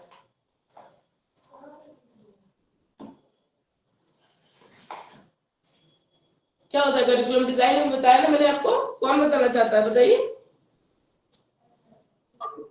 Yes, ma'am. कौन से उसके कंटेंट क्या होंगे और उसमें और असेसमेंट और के भी तरीके सारी क्या चीजें होंगे, एक्सेसरीज कौन कौन सी यूज होंगी। हाँ जी। एजुकेशनल ऑब्जेक्टिव क्या रखने हैं, कंटेंट क्या होगा, असेसमेंट का क्या तरीका होगा, ये सबको डिसाइड करना है। ठीक है, हाँ जी। कंटेंट को अरेंज करना, ये सब चीजें आ जाती है करिकुलम डिजाइन में। तो आपको क्या करना है, करिकुलम डिजाइन के मॉडल्स पढ़ने हैं। जो करिकुलम डिजाइन करते हैं ना, हम डिफरेंट मॉडल्स को फॉलो करते हैं। तो कौन कौन से मॉडल्स है? पहले तो देखेंगे डिसिप्लिन सेंटर डिजाइन, उसके बाद देखेंगे लर्नर सेंटर डिजाइन, फिर देखेंगे प्रॉब्लम सेंटर्ड डिजाइन। ये कुछ नहीं है, अभी जो आप पढ़ के आए हो ना, बिल्कुल वही चीज है, बिल्कुल वही चीज है। ठीक है, तो अभी देखते हैं हम। अच्छा, यहाँ पे डिसिप्लिन वो वाला डिसिप्लिन नहीं है कि समय से उठना करना, ठीक है, डिसिप्लिन मेंटेन करना, उस डिसिप्लिन की बात नहीं कर रहे हैं। यहाँ पे डिसिप्लिन का मतलब सब्जेक्ट होता है, सब्जेक्ट एरिया। ठीक है, मैम सब्जेक्ट में जो हम मतलब बनाते हैं ना, योजना बनाना, लेसन प्लान की तरह की हमें क्या क्या कैसे पढ़ाना है बच्चों को, उसके बारे में बताया है इसमें। हाँ, तो वही तो कर रहे हैं ना, करिकुलम डिजाइन करना है, उसमें आ जाएगा। तो डिसिप्लिन सेंटर डिजाइन होगा, एक लर्नर सेंटर्ड होगा, एक प्रॉब्लम सेंटर्ड होगा। डिसिप्लिन मतलब यहाँ किसको बोला है? सब्जेक्ट को। डिसिप्लिन फील्ड यहाँ ऑफ पे स्टडी। सब्जेक्ट को बोला है।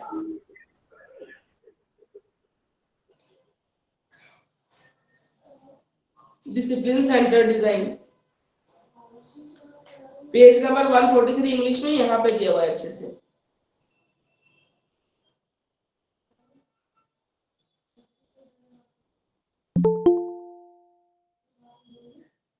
डिसिप्लिन, डिसिप्लिन क्या होता है? Subject area. अब आप बोलोगे सब्जेक्ट क्यों नहीं बोल रहे डिसिप्लिन को? ठीक है, अब जैसे सब्जेक्ट एक छोटा टर्म होता है, ठीक है, सब्जेक्ट एक छोटा टर्म होता है और सब्जेक्ट एरिया या डिसिप्लिन उसका ब्रॉडर टर्म होता है, ठीक है, तो उसको बोलते हैं डिसिप्लिन। जैसे साइंस के डिसिप्लिन, साइंस का डिसिप्लिन, साइंस के सब्जेक्ट एरियाज में बहुत सारे सब्जेक्ट्स आ जाते हैं, केमिस्ट्री है, फिजिक्स है, बॉटनी है, जूलॉजी है, आ रही ना समझ में, तो इसलिए डिसिप्लिन बोलते हैं। डिसिप्लिन मतलब सब्जेक्ट एरिया, वो एरिया के अंदर फिर बहुत सारे सब्जेक्ट्स आ जाते हैं, तो डिसिप्लिन एक ब्रॉडर टर्म है और सब्जेक्ट एक नैरो टर्म हो जाता है, ठीक है। तो डिसिप्लिन सेंटर डिजाइन में मेनली आपका सब्जेक्ट एरिया क्या होगा उस पर फोकस सबसे ज्यादा रहता है, ठीक है, सबसे ज्यादा फोकस रहता है। अगर डिसिप्लिन सेंटर डिजाइन में बना रही हूँ ना करिकुलम, तो मेरा सारा फोकस सब्जेक्ट के ऊपर ही होगा, सब्जेक्ट एरिया के ऊपर होगा कि ये चीज सिखानी है, सब्जेक्ट में ये सीखना जरूरी है, ये सीखना जरूरी है, ऐसा, ठीक है, तो इसको बोलते हैं discipline centre design. Discipline centre design का कैरेक्टरिस्टिक्स क्या है, विशेषताएं क्या है? Learning subject matter is an and in itself, ठीक है,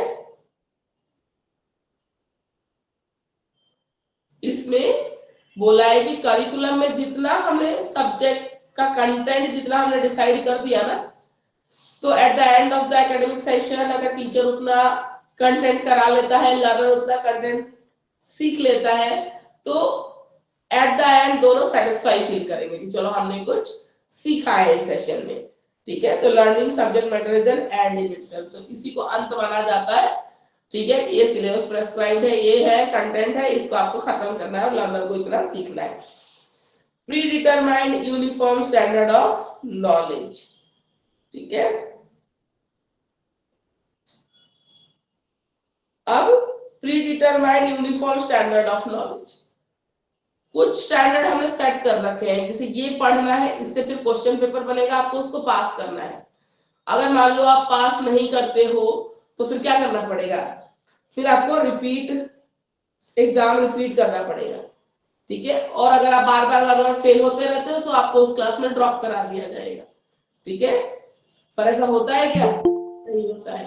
पहले तो आरटी आया था, राइट टू एजुकेशन, तो 8th तक को सबको ही पास कर देते थे, ठीक है। अभी एनईपी में बोला गया है 5th में आप रोक सकते हो, एनईपी 2020 में 5th का बच्चा, ठीक है, 5th में एग्जाम होगा, 5th में अगर बच्चे को नहीं आ रहा है तो 5th में आप रोक सकते हो, 8th में आप रोक सकते हो, ठीक है। तो एक अच्छा स्टेप ये है कि 5th में रोकने को बोला गया है, लेकिन प्राइवेट स्कूल पैसा ले रहा है, ठीक है, तो बच्चे को फेल नहीं कराएगा, चाहे पूरा पेपर खुद लिखना पड़े या बच्चे को बताना पड़े, पूरा पेपर ही बता देते हैं, रिवीजन के नाम पे तो आधा से ज्यादा पेपर बता ही देते हैं, क्योंकि पेरेंट्स को लगेगा फिर पैसा दिया है, क्या पढ़ा रहे हैं स्कूल वाले जो हमारा बच्चा फेल हो रहा है, ठीक है। तो ये चीज है, तो सिर्फ टीचर्स और स्कूल को ब्लेम करके फायदा नहीं, पेरेंट्स भी कम नहीं है, पेरेंट्स को अपने बच्चों की एक्चुअल कैपेबिलिटी नहीं पता, उनको ना एक ख्याली दुनिया में रहना ज्यादा पसंद है। अगर उसका बच्चा 70 वाला बच्चा है तो उनको एक ख्याली दुनिया में रहना है कि मेरा बच्चा 90 वाला है, ठीक है, वो इसमें सेटिस्फाई नहीं है कि मेरा बच्चा 70 वाला है, मेरा बच्चा अबव एवरेज नहीं है, ये चीज वो एक्सेप्ट नहीं कर पाते हैं, ठीक है, एवरेज है उसको एक्सेप्ट नहीं कर पाएंगे, उनको चाहिए कि उनका बच्चा जैसे अबव एवरेज बच्चे, इंटेलिजेंट बच्चे, उसी कैटेगरी में उनका बच्चा आए। तो पेरेंट्स की इस नीड को प्राइवेट स्कूल वाले बहुत अच्छे से समझते हैं, तो आपसे फी लेते हैं पूरा, ठीक है, तो फिर वो आपके बच्चे को अच्छे मार्क्स देंगे, ठीक है, आप पास हो जाओगे, वो आप भी खुश हो, स्कूल वाले भी खुश है, तो वो चीज है। तो ये pre determined uniform standard of knowledge जो बोला गया ना, 5th तक नहीं आता है तो फेल कराना है, तो फेल कोई भी नहीं कराता, चाहे वो कैसे भी करके पास करा देते हैं नेक्स्ट क्लास में। पेरेंट को लगेगा कि मैंने तो इन्वेस्टमेंट किया, मैंने पूरे साल फी पे करी आपकी, फिर मेरा बच्चा कैसे फेल हो रहा है, फिर वो स्कूल चेंज कराएंगे, फिर उससे स्कूल वाले डरते हैं, ठीक है, कि एक जो हमारा फी आ रहा है, एक हमारा जो सोर्स है मनी का, इनकम का, वो चला जाएगा छोड़ के, बहुत सारी चीजें होती हैं, ठीक है, बहुत सारी चीजें होती है। तो pre determined uniform, otherwise pre determined uniform standard of knowledge set है, यहाँ पे ये कंटेंट पढ़ना है, इससे आपका पेपर बनाया जाएगा, अगर आप पास हो जाते हो तो आप न्यू क्लास में प्रमोट हो जाओगे, अगर आप फेल हो जाते हो तो आप रिपीट करोगे, और बार बार फेलियर होता रहता है तो फिर आपको ड्रॉप करा दिया जाएगा, ठीक है। प्रैक्टिसिंग स्किल्स इज एम्फसाइज्ड, ठीक है, स्किल्स डेवलपमेंट पे फोकस किया जाता है, ड्रिल सेशन बार बार प्रैक्टिस कराई जाती है, रिमेडियल वर्क कराया जाता है, ठीक है, जो बच्चे वीक है, कमजोर है, उनकी जो भी प्रॉब्लम है तो रिमेडियल वर्क कराया जाता है, जो वर्क है उसको रिव्यू किया जाता है या रिवाइज किया जाता है, आप कह सकते हो। कोचिंग क्लासेस, ठीक है, कोचिंग क्लासेस में भी भेजे जाते हैं, पेरेंट्स भेजते हैं ताकि वो स्पेसिफिक टाइप ऑफ स्किल को सीख सके, ठीक है। और जो ड्रिल और प्रैक्टिस कराई जाती है स्कूल में वो हर बच्चे को इक्वली कराई जाती है। Emphasis is placed upon acquiring information for future use. Discipline centre design में हमेशा ये कोशिश की जाती है जो इंफॉर्मेशन प्रोवाइड किया जा रहा है वो फ्यूचर में काम आए, ठीक है, फ्यूचर यूज के लिए हो। Progress is measured by how much of the subject a people has learn. Progress कैसे डिसाइड होता है, कितना सीखा बच्चे ने, करिकुलम में जितना कंटेंट प्रोवाइडेड है उसमें से बच्चे ने कितना सीखा उस पर डिपेंड करेगा। Subject matter is selected by adults and seniors prior to the teaching learning situation, ठीक है। जो सब्जेक्ट मैटर सिखाया जाता है वो लॉजिकली ऑर्गेनाइज्ड, ठीक है, फ्रेगमेंट्स होते हैं, पार्ट्स होते हैं। और क्या सिखाया जाना है, कैसे सिखाया जाना है, किस सीक्वेंस में सिखाया जाना है, ये टीचर पहले से डिसाइड कर लेते हैं पढ़ाने के पहले, ठीक है। सब्जेक्ट मैटर स्पेशलिस्ट से हेल्प लेते हैं, सुपरवाइजर, एडमिनिस्ट्रेशन है और टेक्स्ट बुक राइटर, ठीक है, इनसे हेल्प लेके वो पहले से डिसाइड करके रख सकते हैं, ठीक है।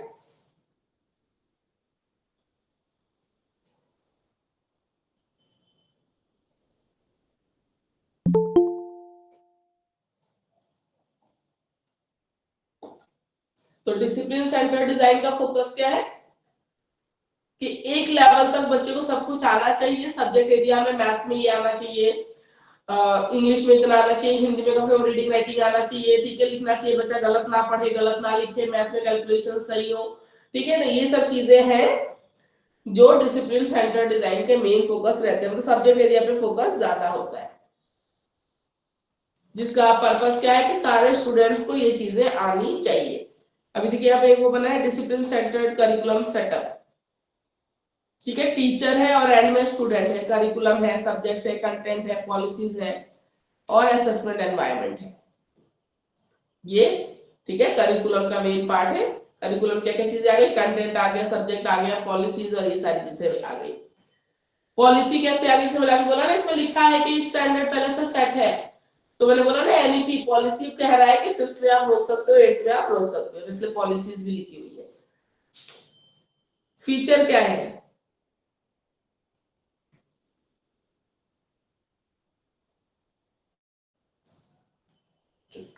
फीचर क्या है,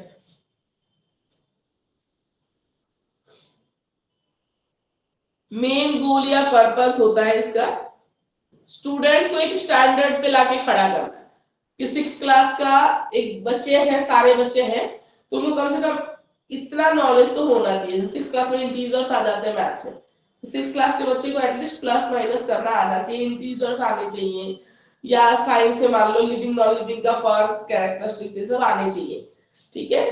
तो ये चीज होती है।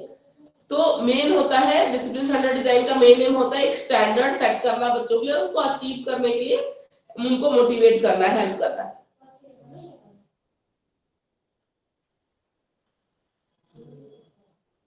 ठीक है। अब टीचर जो डील कर रहे हो बड़ी बड़ी क्लासरूम में डील कर रहे हैं, बड़े बड़े बच्चे हैं, ज्यादा बच्चे हैं, जहां पे टीचर्स पर्सनली बच्चों को नहीं जानता, उसके इंटरेस्ट के बारे में नहीं जानता, कैपेबिलिटी नहीं जानता, धीरे धीरे जानता है, पर स्टार्टिंग में हो सकता है वो नहीं जानता हो, तो फिर बहुत मुश्किल आती है, ठीक है। करिकुलम को पूरा करने में टीचर का बहुत सारा टाइम चला जाता है, ठीक है। मोस्टली टीचर को फोकस नहीं होता, ठीक है, लर्नर पे, उसका सारा फोकस होता है करिकुलम पे। स्टूडेंट्स को क्वेश्चन पूछने के लिए कोई एनकरेज नहीं करता क्योंकि उससे टाइम वेस्ट होता है, टीचर को सिलेबस पूरा करना है। अगर बीच में स्टूडेंट एक तो चलो टीचर ने बता दिया, अगर बार बार क्वेरी आ रही, बार बार पूछ रहा है, तो उसका टीचर उसको बोल they don't disturb the class. तो ये चीज है होती है उसमें सब्जेक्ट सेंटर्ड या डिसिप्लिन सेंटर्ड डिजाइन में।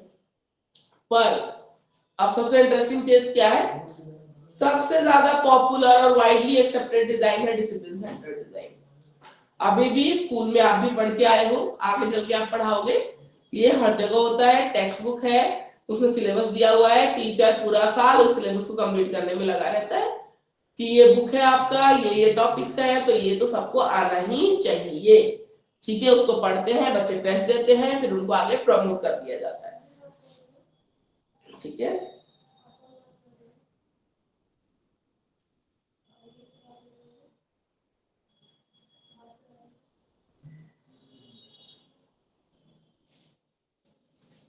तो डिसिप्लिन सेंटर्ड डिजाइन। ठीक है, आई थिंक सबको समझ में आ गया है। अब डिसिप्लिन सेंटर्ड डिजाइन में क्या है, मास्टरी मतलब एक स्टैंडर्ड पे खड़ा करते हैं कि हर बच्चों को ये चीज आनी चाहिए। इसमें कमी क्या है,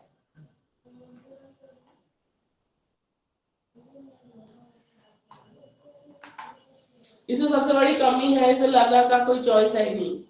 ठीक है, ऑलरेडी प्रोवाइड है चीजें, उसको कराना है। टीचर अपने हिसाब से कराता है, लर्नर की जो रिक्वायरमेंट्स है वो नहीं ली जा रही है।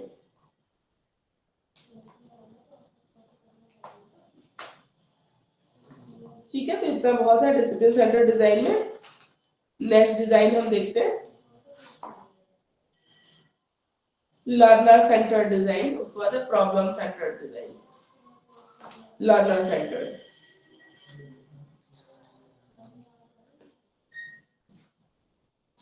ब्रॉड फील्ड डिजाइन में इंटरडिसिप्लिनरी, डिसिप्लिन सेंटर में इंटरडिसिप्लिनरी डिजाइन है। इंटरडिसिप्लिनरी डिजाइन क्या हो सकता है, नाम से क्या लग रहा है आपको, क्या है इंटरडिसिप्लिनरी डिजाइन? इंटरडिसिप्लिनरी डिजाइन होता है एक डिसिप्लिन का दूसरे से कनेक्शन। जैसे मैंने बोला कि सोलर सिस्टम वाला जो टॉपिक होता है, तो वो साइंस में भी पढ़ाया जाता है और एसएसटी में भी पढ़ाया जाता है। ठीक है, तो इंटरडिसिप्लिनरी, या मैंने आपको एग्जांपल दिया था पिछली बार की 10th की क्लास में ट्रिग्नोमेट्री से रिलेटेड क्वेश्चंस होते हैं साइंस में, साइन थीटा कॉस थीटा, और 10th में ही फिर ट्रिग्नोमेट्री पढ़ाई जाती है। अगर ट्रिग्नोमेट्री हम इलेवंथ में पढ़ाते हैं और साइंस के न्यूमेरिकल में ट्रिग्नोमेट्री का क्वेश्चन देते तो क्या बच्चा सॉल्व कर पाता, नहीं कर पाता। ठीक है, तो ये सब चीजें होती है इंटरडिसिप्लिनरी। आप करिकुलम को ऐसे डिजाइन करो ताकि एक सब्जेक्ट के कुछ टॉपिक्स है वो दूसरे सब्जेक्ट से भी लिंक हो रहे हो। ठीक है, तो ये सब चीजें इंग्लिश में भी मान लो कोई चैप्टर डालना है हमें, हम सोलर सिस्टम पढ़ रहे हैं, तो कोई भी मान लो इंग्लिश में कोई ऐसा आर्टिकल हो या किसी राइटर की कोई लिखी हुई स्टोरी हो जिसमें एलियन वॉर या कुछ ऐसा हो कहानी, तो उसको भी आप डाल सकते हो। इसको बोलते हैं इंटरडिसिप्लिनरी डिजाइन। ठीक है, अब इंटरडिसिप्लिनरी डिजाइन का फायदा क्या है, एक ही चीज बच्चा बहुत डिटेल में सीख सकता है। अगर साइंस में भी पढ़ रहा है, एसएसटी में भी पढ़ रहा है, कहीं और भी पढ़ रहा है, तो बहुत ज्यादा डिटेल में पढ़ सकता है। कमी क्या है, इससे करिकुलम की जो ब्रेथ है वो बढ़ जाती है, डेप्थ कम हो जाती है। किसी टॉपिक को जो हम डीपली जानने की कोशिश करते हैं और ब्रेथ बढ़ा रहे हैं, डेप्थ कम हो गई, ब्रेथ बढ़ गई। ब्रेथ बढ़ गई मतलब ये चीज हम यहाँ भी पढ़ रहे हैं, यहाँ भी पढ़ रहे हैं, यहाँ भी पढ़ रहे हैं, 3 जगह पढ़ रहे हैं, पर उतनी डेप्थ में नहीं पढ़ रहे हैं। ठीक है, तो उसको हम बोलते हैं ब्रेथ बढ़ जाना डेप्थ के कंपैरिजन में।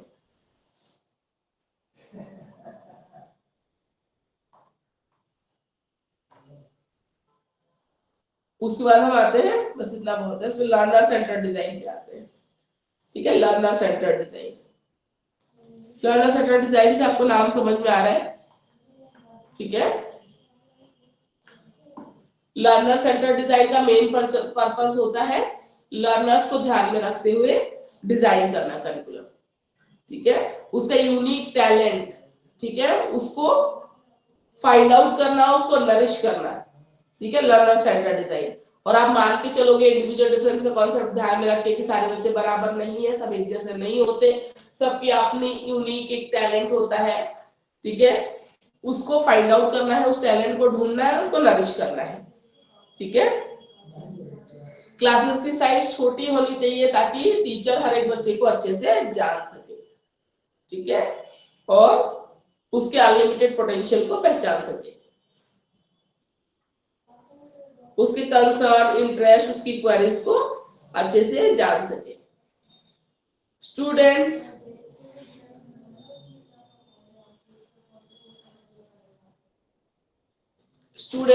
ठीक है, अगर उसकी क्वेरी को सेटिस्फाई किया जाए, उसकी बातें सुनी जाए, ठीक है, अगर उसके इंटरेस्ट का ध्यान रखा जाए, उस हिसाब से उसको पढ़ाया जाए, तो कह रहे हैं कि टीचर और पेरेंट दोनों को ही बच्चा बहुत ज्यादा सरप्राइज कर सकता है, मतलब कुछ ऐसा मिरेकल कर सकता है जो आपने कभी सोचा नहीं होगा। एक्चुअली बच्चे ना अनहर्ड रह जाते हैं, उनको कोई सुनता नहीं है, चुप करो बाद में सुनेंगे, बच्चे हैं इनको आता नहीं है, बहुत सी चीजें होती है। ठीक है, तो लर्नर सेंटर्ड अप्रोच में ये नहीं करना है। Child should always feel heard, loved, protected. ठीक है, ये होना चाहिए। प्रिंसिपल्स क्या है? कॉन्टेक्स्ट, जो भी क्लासरूम में पढ़ाया जा रहा है उसका रियल वर्ल्ड एप्लीकेशन जरूर होना चाहिए, जो लर्नर को कनेक्ट करने के लिए मोटिवेट करे अपनी क्लासरूम लर्निंग को आउटसाइड द वर्ल्ड। वो देखे तो समझे, अच्छा मैम ने बताया था ना वो चीज, वो इसलिए ऐसे हो रहा है। ठीक है, कॉन्टेक्स्ट होना चाहिए। कंस्ट्रक्शन, अपने पुराने एक्सपीरियंस को नए नॉलेज से लिंक कर सके। ठीक है, कंस्ट्रक्ट कर नई नॉलेज कंस्ट्रक्ट कर सके। कोलैबोरेशन करना, ठीक है, ग्रुप एक्टिविटीज करना जिसमें बच्चे एक दूसरे के साथ कोलैबोरेट करें। कन्वर्सेशन, कम्युनिकेशन, ठीक है,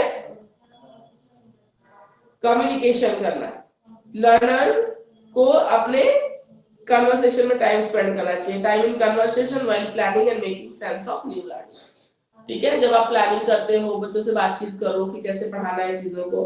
ठीक है, making sense of new learning, जो चीज सीखी है उससे क्या सेंस, मतलब क्या समझ में आया उनको, वो सब डिस्कस करना। कैरेक्टरिस्टिक्स क्या है? लर्नर इज इम्पोर्टेंट, बिल्कुल लर्नर ही इम्पोर्टेंट है। ठीक है, डिसिप्लिन सेंटर्ड डिजाइन में कितना ही बोलेंगे, सब्जेक्ट मैटर इम्पोर्टेंट है पर लर्नर इम्पोर्टेंट है। सिखाने के लिए जिसको सिखाना है हमें, अगर वही उसी को इग्नोर कर देंगे तो फिर कैसे होगा।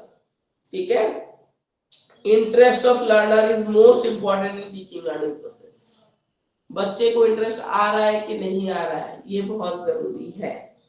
ठीक है, टीचर का रोल टास्क मास्टर का नहीं है, बता दिया बेटा काम कंप्लीट कर लो, ये लो होमवर्क इसको कंप्लीट कर लो, वो फाइल बना लो, ये प्रोजेक्ट कर लो, ये रोल नहीं होना चाहिए टीचर का। ठीक है, टीचर को गार्डनर, मतलब एक गार्डन समझो, उसके ब्यूटीफुल फ्लावर्स है बच्चे, तो टीचर को एक गार्डनर, ठीक है, एक गाइड होना चाहिए, एक ऑब्जर्वर होना चाहिए। ठीक है, ये सब चीजें होनी चाहिए।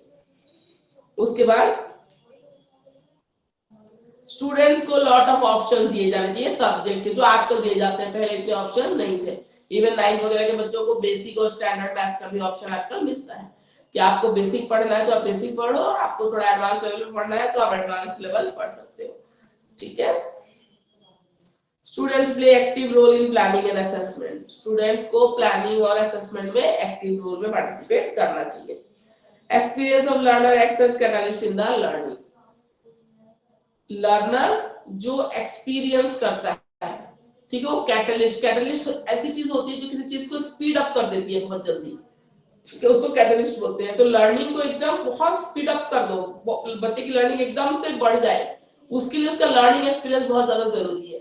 सिर्फ थ्योरी मत पढ़ाओ उसको, एक्टिविटी से पढ़ाओ उसको, लर्निंग बाय डूइंग से पढ़ाओ, कुछ ऐसा कराओ ताकि बच्चे को हमेशा के लिए याद हो। अगर आप ऐसे पढ़ाओगे ना तो बच्चों की लर्निंग स्पीड अप हो जाएगी, बहुत जल्दी बच्चा सीख लेगा। ठीक है, changes required towards learner centred approach, क्या चेंज चाहिए? लर्नर सेंटर्ड अप्रोच को अपने माइंडसेट में डालने के लिए हमें क्या चेंज करना है? सबसे पहले तो अपना माइंडसेट चेंज करना है। हम जो बच्चों को कुछ समझते नहीं है ना, हमें लगता है ये सामने बैठे हैं, ये हमारा करिकुलम है, हमारा टेक्स्ट बुक है, इसमें बोला है मुझे सिलेबस इनको करवा के खत्म करना है। ठीक है, ये माइंडसेट चेंज करो। वो कोई पैसिव वो चीजें नहीं है जिनको हमें काम कंप्लीट करवाना है, रोबोट नहीं है। ठीक है, दे आर लर्नर्स, बच्चे हैं full of potential, full of creativity, full of curiosity. ठीक है, वो बच्चे हैं और उनमें है बहुत नॉलेज। आपको क्या करना है? उसके टैलेंट को आइडेंटिफाई करना है और नरिश करना है। इतना कर दिया ना आपने, आपसे अच्छा टीचर कोई दूसरा नहीं है। ठीक है, ये चीज कर दिया बहुत ध्यान से।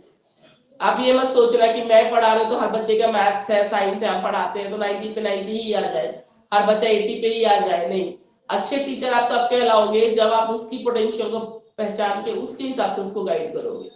हाँ, और जब बच्चा आपको रेस्पेक्ट करना एक बार शुरू कर देता है, लाइक करना शुरू कर देता है, तो फिर वो पासिंग मार्क्स भी ले आएगा आपके सब्जेक्ट में। अगर वो बहुत खराब हुआ, नहीं पढ़ रहा होगा, लेकिन आपने उसको मोटिवेट किया उसके चॉइस की फील्ड में जाने के लिए, ठीक है, तो ये सब चीजें, ठीक है ना। तो चेंजेस रिक्वायर्ड में सबसे पहले हमें अपने माइंडसेट को चेंज करने की जरूरत है। Getting to know the learners, अपने लर्नर को जानो।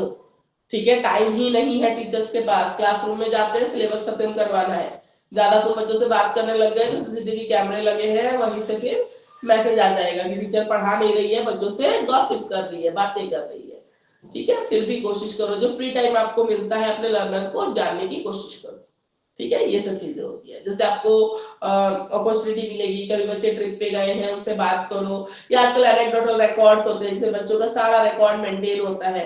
ठीक है, बच्चों को आप रिफ्लेक्टिव जर्नल लिखने के लिए बोल सकते हो, ऑब्जर्वेशन टेक्निक है, आप क्लास में ऑब्जर्व कर सकते हो बच्चों को, तो इस तरीके से आप अपने लर्नर को जान सकते हो। ठीक है, getting to know the learners, learner driven approach या लर्नर सेंटर डिजाइन तभी सक्सेसफुल होगा जब अपने लर्नर को बहुत अच्छे से जानोगे। Shifting the balance of power, ठीक है, balance of power, balance of power मतलब पहले सारा पावर किसके पास होता था, टीचर, टीचर सेंटर्ड जो अप्रोच होगा उसमें किसके पास, टीचर के पास सारा पावर है। ठीक है, टीचर जितनी देर मर्जी पढ़ाएगा, जैसे मर्जी पढ़ाएगा, ठीक है, फिर पेपर सेट करेगा, जो क्वेश्चन उसको समझ में आएगा वो सेट कर देगा। ठीक है, जो कि गलत है। तो आप बोल रहे हैं कि shifting the balance of power, teacher और स्टूडेंट के पावर में एक बैलेंस होना चाहिए।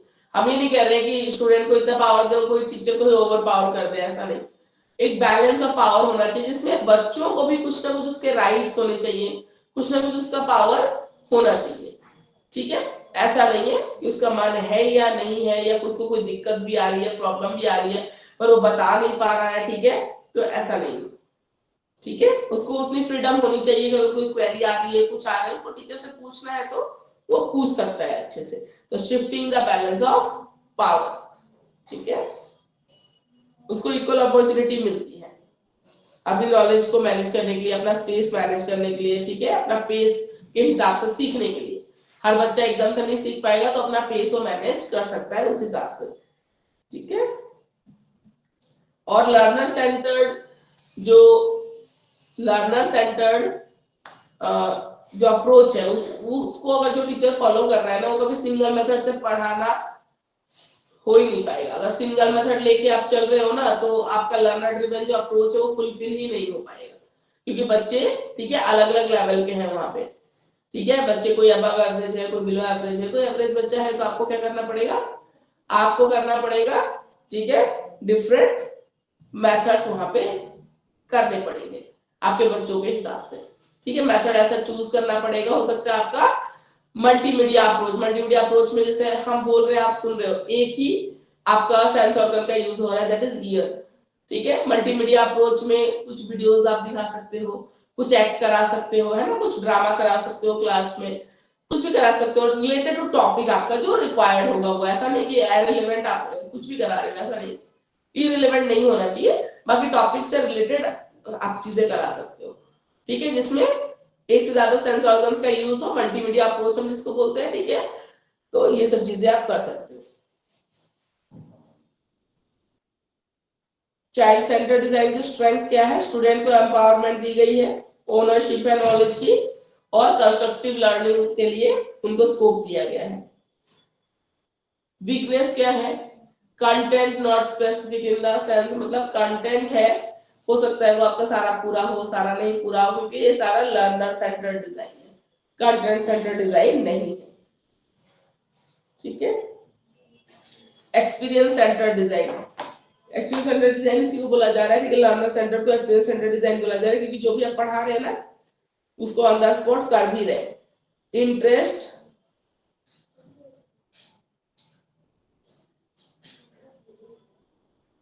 ठीक है, ये रेडिकल डिजाइन और ये सब हमें नहीं चाहिए, हमें लर्नर सेंटर डिजाइन चाहिए, हमें डिसिप्लिन सेंटर डिजाइन चाहिए था, और अब हमें चाहिए प्रॉब्लम सेंटर डिजाइन।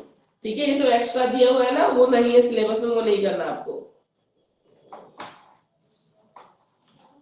ठीक है, लर्नर सेंटर डिजाइन के बाद हमें प्रॉब्लम सेंटर डिजाइन करना है।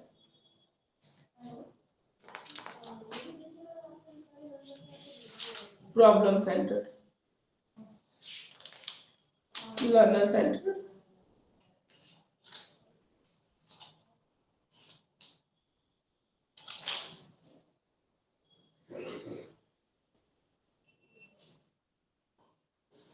यहाँ पे तो फिर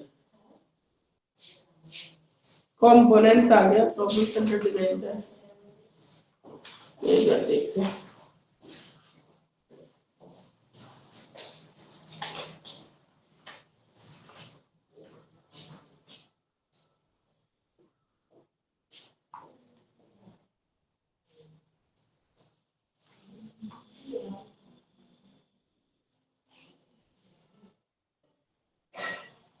करिकुलम प्रॉब्लम सेंटर इंग्लिश की बुक में ना 161 पेज पे है, पीछे दिया हुआ है, पीछे दिया हुआ है, एक बार देखिए इसको।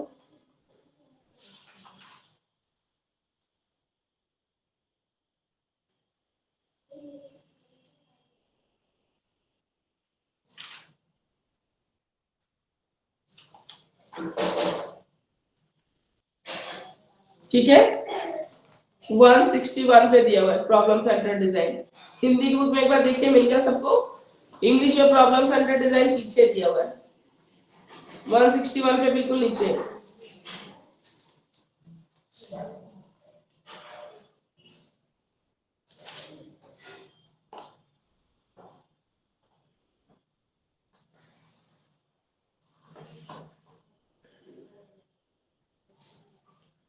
प्रॉब्लम सेंटर डिजाइन में, ठीक है, कैसी प्रॉब्लम की हम बात कर रहे हैं? प्रॉब्लम सेंटर डिजाइन में हम ऐसे प्रॉब्लम्स की बात कर रहे हैं, ठीक है, जो लर्निंग में आती है। बच्चों को प्रॉब्लम लर्निंग में जो प्रॉब्लम्स आती हैं, उन प्रॉब्लम्स को फोकस किया जाता है, मतलब उन प्रॉब्लम्स को दूर करके करिकुलम ऐसा हो जो इंटरेस्ट के हिसाब से और बच्चों के फ्यूचर गोल को अचीव करने वाला हो। ठीक है, इसको बोलते हैं प्रॉब्लम सेंटर्ड डिजाइन। ऐसा करिकुलम हमेशा रेलिवेंट होगा, एंगेजिंग होगा, जो बच्चों को एंगेज करके रखे, मीनिंगफुल होता है और स्टूडेंट्स को अपॉर्चुनिटी देता है अपनी नॉलेज और स्किल्स को यूज करके रियल वर्ल्ड प्रॉब्लम को सॉल्व करने। तो प्रॉब्लम सेंटर डिजाइन, ठीक है, इसमें बच्चा अपनी नॉलेज को यूज करके रियल वर्ल्ड प्रॉब्लम को सॉल्व कर सके। मतलब अगेन हम वही बात कर रहे हैं कि क्लासरूम लर्निंग और रियल वर्ल्ड प्रॉब्लम में जो गैप है बहुत बड़ा, उसको ब्रिज करना है, उसको जोड़ना है। बच्चा जो क्लासरूम में पढ़ रहा है वही रियल लाइफ में वो अप्लाई भी कर पाए। ठीक है, हमेशा जो भी पढ़ा रहे हैं उसको रियल वर्ल्ड से कनेक्ट करके पढ़ाना शुरू करो। Main features of problem centre design के मेन फीचर्स क्या क्या है? रेलेवेंस, ठीक है, रियल वर्ल्ड प्रॉब्लम को एड्रेस करता हुआ ऐसा करिकुलम होता है क्योंकि प्रॉब्लम सेंटर्ड है। प्रॉब्लम सॉल्विंग एटीट्यूड डेवलप होती है क्योंकि प्रॉब्लम सेंटर्ड करिकुलम है।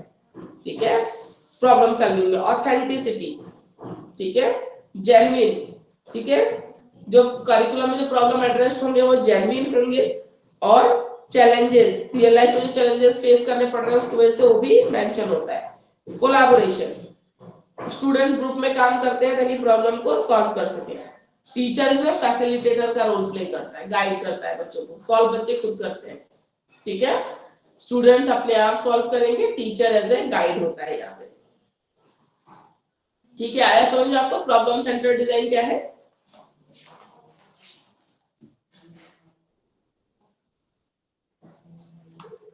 प्रॉब्लम सेंटर डिजाइन आ गया समझ में?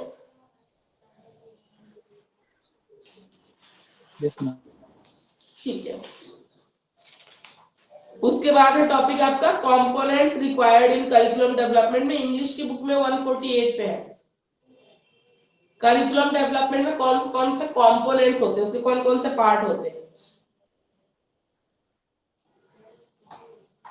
आज में भी आपके सारे टॉपिक्स खत्म हो जाएंगे, तो फर्स्ट पेपर ओवर होगा तो नेक्स्ट टाइम से आप सेकंड पेपर के साथ रेडी रहेंगे। ठीक है, फर्स्ट पेपर ओवर हो जाता तो सेकंड पेपर। ठीक है, components required in curriculum development, क्या क्या कंपोनेंट्स है?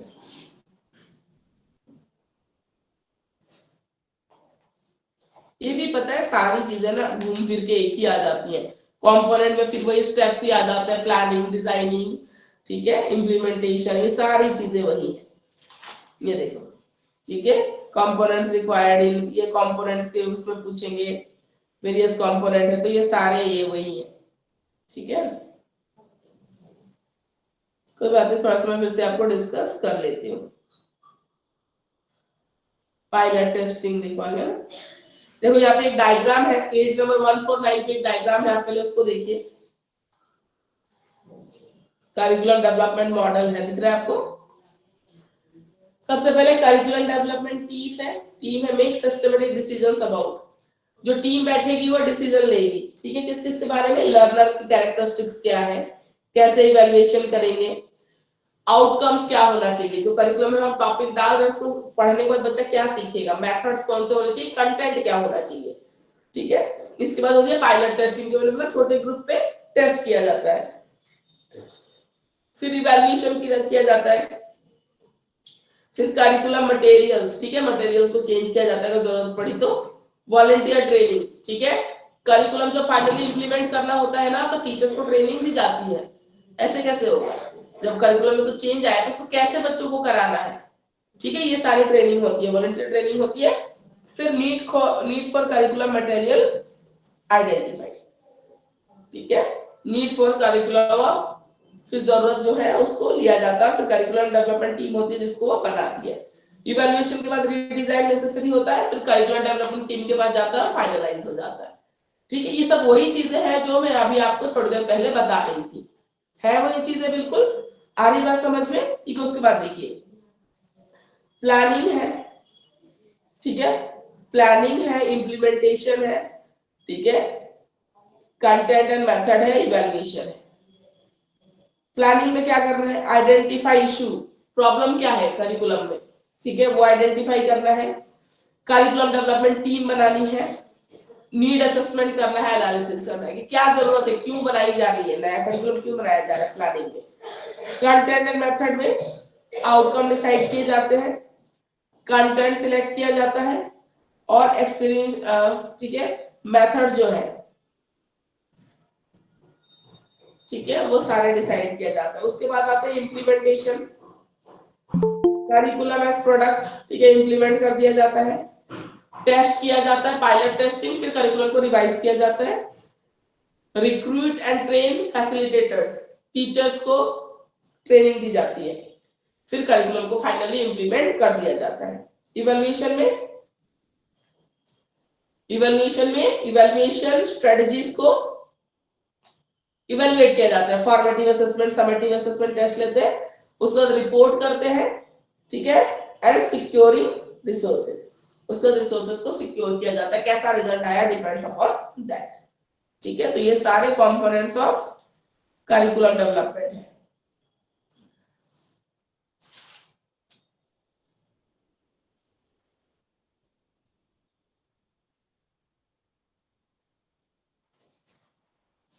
ये जो यूथ है ना, ये यूथ कौन है, आपका लर्नर है, ठीक है, यूथ लिखा हुआ है वो कौन है, आपका लर्नर है, वॉलंटियर है, ऑडियंस है, टारगेट ऑडियंस है, जिसपे करिकुलम को इंप्लीमेंट किया जाएगा।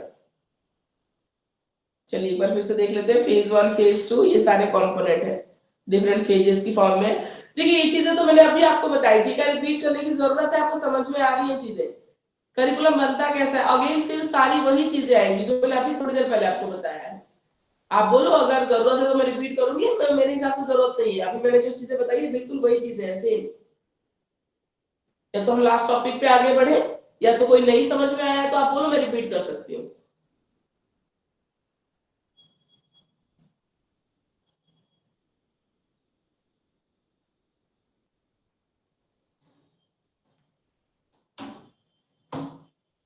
स्टूडेंट्स आगे बढ़े या आपको कोई इश्यू है तो मुझे बताइए। फेज वाइज भी जो कंपोनेंट ऑफ करिकुलम है सेम चीजें हैं, सेम चीजें हैं, ठीक है। पहले फेज मैम आएगा प्लानिंग आएगी, जिसमें चलो मैं कोई बात नहीं, थोड़ा सा एक्सप्लेन कर देते हैं, थोड़ा सा हमारे पास टाइम है, लेकिन आज मुझे ये बुक है वो खत्म करनी है, ठीक है। मैम ये 10 मिनट से करिकुलम, हेलो मैम, करिकुलम हाँ, करिकुलम डिजाइन, हाँ करिकुलम डिजाइन को एक बार और बता दीजिए। करिकुलम डिजाइन बता दो मैं, हाँ और एक बार बता दीजिए, उसको अच्छे से नहीं सुन ठीक है, पाया आगे। ठीक है। उसके बाद और तो कुछ नहीं, वही उसको ही मैम। ठीक है, ठीक है। करिकुलम डिजाइन में हमने बोला कि कंटेंट डिसाइड करना है, लर्निंग आउटकम्स डिसाइड करने हैं, ठीक है, कि इसको पढ़ने के बाद बच्चे को क्या क्या आना चाहिए। जैसे हम फोटोसिंथेसिस का टॉपिक डाला हमने क्लास 7 में, तो हम लर्निंग आउटकम लिखते हैं, ठीक है, student will be able to define photosynthesis, Student will be able to write equation of photosynthesis. Student will be able to explain importance of photosynthesis, right? तो इसको हम बोलते हैं लर्निंग आउटकम, ठीक है, लर्निंग आउटकम। तो हम लर्निंग आउटकम को लिखते हैं, रिटर्न लर्निंग आउटकम्स, ठीक है, हम इसको लिखते हैं। वो लिखना है आपको डिजाइन वाले में, आपको कंटेंट डिसाइड करना है, आपको मेथड्स डिसाइड करने हैं, ठीक है। उसके बाद आप formative assessment, types of question क्या होने चाहिए इवैल्यूएशन की, ये सारी चीजें डिजाइन की जाती है। तो उसको हम बोलते हैं करिकुलम को डिजाइन करना, right? Understood? Okay ma'am, yes. हमारे लास्ट टॉपिक है फेज 1 में प्लानिंग है। अभी हमने क्या कैसे प्लान करते हैं, इशू, प्रॉब्लम या नीड को आइडेंटिफाई करना, करिकुलम डेवलपमेंट टीम बनाना, नीड असेसमेंट और एनालिसिस, ठीक है। जिस भी लर्नर के लिए, टारगेट ग्रुप के लिए आप करिकुलम बना रहे हो, उसके नीड्स को समझना। फेज 2 में कंटेंट और मेथड है, ये डिसाइड करना। 3 में इम्प्लीमेंटेशन है, बार-बार मैंने बता दिया। हम छोटे ग्रुप पे टेस्टिंग करेंगे, जरूरत होगी तो चेंज करेंगे करिकुलम में, ठीक है, रिवाइज करेंगे, ट्रेनिंग देंगे टीचर्स को, फाइनली इंप्लीमेंट करेंगे। फिर इवैल्यूएशन एंड रिपोर्टिंग थी, ठीक है, भी मैंने बता दिया है आपको। अब लास्ट टॉपिक है आपका करिकुलम चेंज। अब मान लो कोई करिकुलम चल रहा है पहले से, उसको चेंज करना है, ठीक है। करिकुलम चेंज का मतलब क्या होता है, इसकी जरूरत क्या है, और कौन से फैक्टर्स है जो करिकुलम चेंज को इन्फ्लुएंस करते हैं, ठीक है।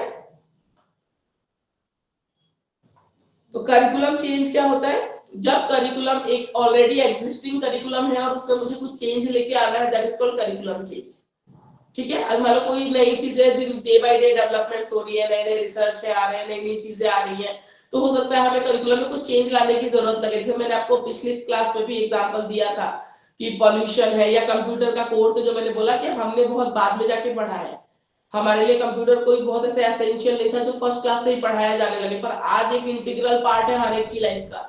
स्मार्टफोन है, that is a mini computer, ठीक है ना। तो बहुत ज्यादा जरूरी है, बहुत ज्यादा जरूरी है, सीखना बहुत ज्यादा इंपॉर्टेंट है सबके लिए, बिना इसके कुछ हो ही नहीं सकता, ठीक है ना। तो बहुत ही एक इंटीग्रल पार्ट हो गया है सबकी लाइफ का, तो कंप्यूटर सीखना बहुत ज्यादा जरूरी है। पर हमारे टाइम में ऐसा नहीं था, ठीक है, हम बाद में जाके पढ़े हैं, बिल्कुल एकदम स्टार्टिंग से फर्स्ट क्लास से हमने कंप्यूटर नहीं पढ़ा है। तो जैसे जैसे चेंज आता है, सोसाइटी की नीड है, टेक्नोलॉजी की डिमांड है, उस हिसाब से करिकुलम में चेंज लाया जाता है, ठीक है। तो need to change the curriculum, ठीक है।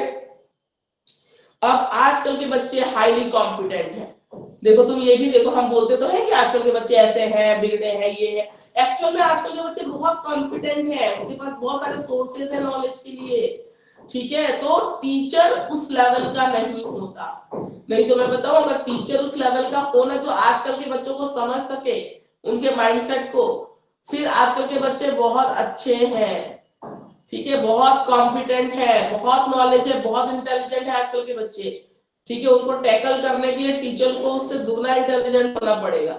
आपको भी ये सारी जो लेटेस्ट टेक्नोलॉजीज है वो सब आनी चाहिए, तभी आप ऐसे बच्चे को डील कर सकते हो, ठीक है। नहीं तो फिर तो आपकी आंखों में धूल झोंक के निकल जाएगा, आपको पता भी नहीं चलेगा, ठीक है। तो इनकॉम्पिटेंसी कहीं ना कहीं टीचर्स की इन सब फील्ड्स पे भी आती है, जब टीचर को बोलना पड़ता है, ठीक है, कि हैंडल नहीं होते हैं आज के बच्चे, क्यों, कैसे होंगे। आज के बच्चे बहुत कॉम्पिटेंट है, बहुत इंटेलिजेंट है, उनको डील करने के लिए आपको उनसे ज्यादा नॉलेजेबल होना पड़ेगा, ठीक है। इस चीज का हमेशा ध्यान रखिए, हमेशा ध्यान रखिए। हमेशा हम बच्चों पर ब्लेम लगा देते हैं आजकल के बच्चे ऐसे हैं वैसे हैं, ऐसा कुछ भी नहीं है, ऐसा कुछ भी नहीं है, ठीक है। बल्कि हम और आप, हमने ज्यादा फ्रीडम देखी है अपने टाइम में, हमने बहुत ज्यादा फ्रीडम देखी है। आजकल के बच्चों पे देख लो, बहुत सारी चीजें उनके लिए ना नेगेटिव भी चली जाती है ना। तो आजकल के बच्चे बहुत कॉम्पिटेंट है, बहुत इंटेलिजेंट है, उनको आप उस हिसाब से अगर डील करना सीख जाओ तो ये बहुत अच्छे लर्नर से बनेंगे, ठीक है।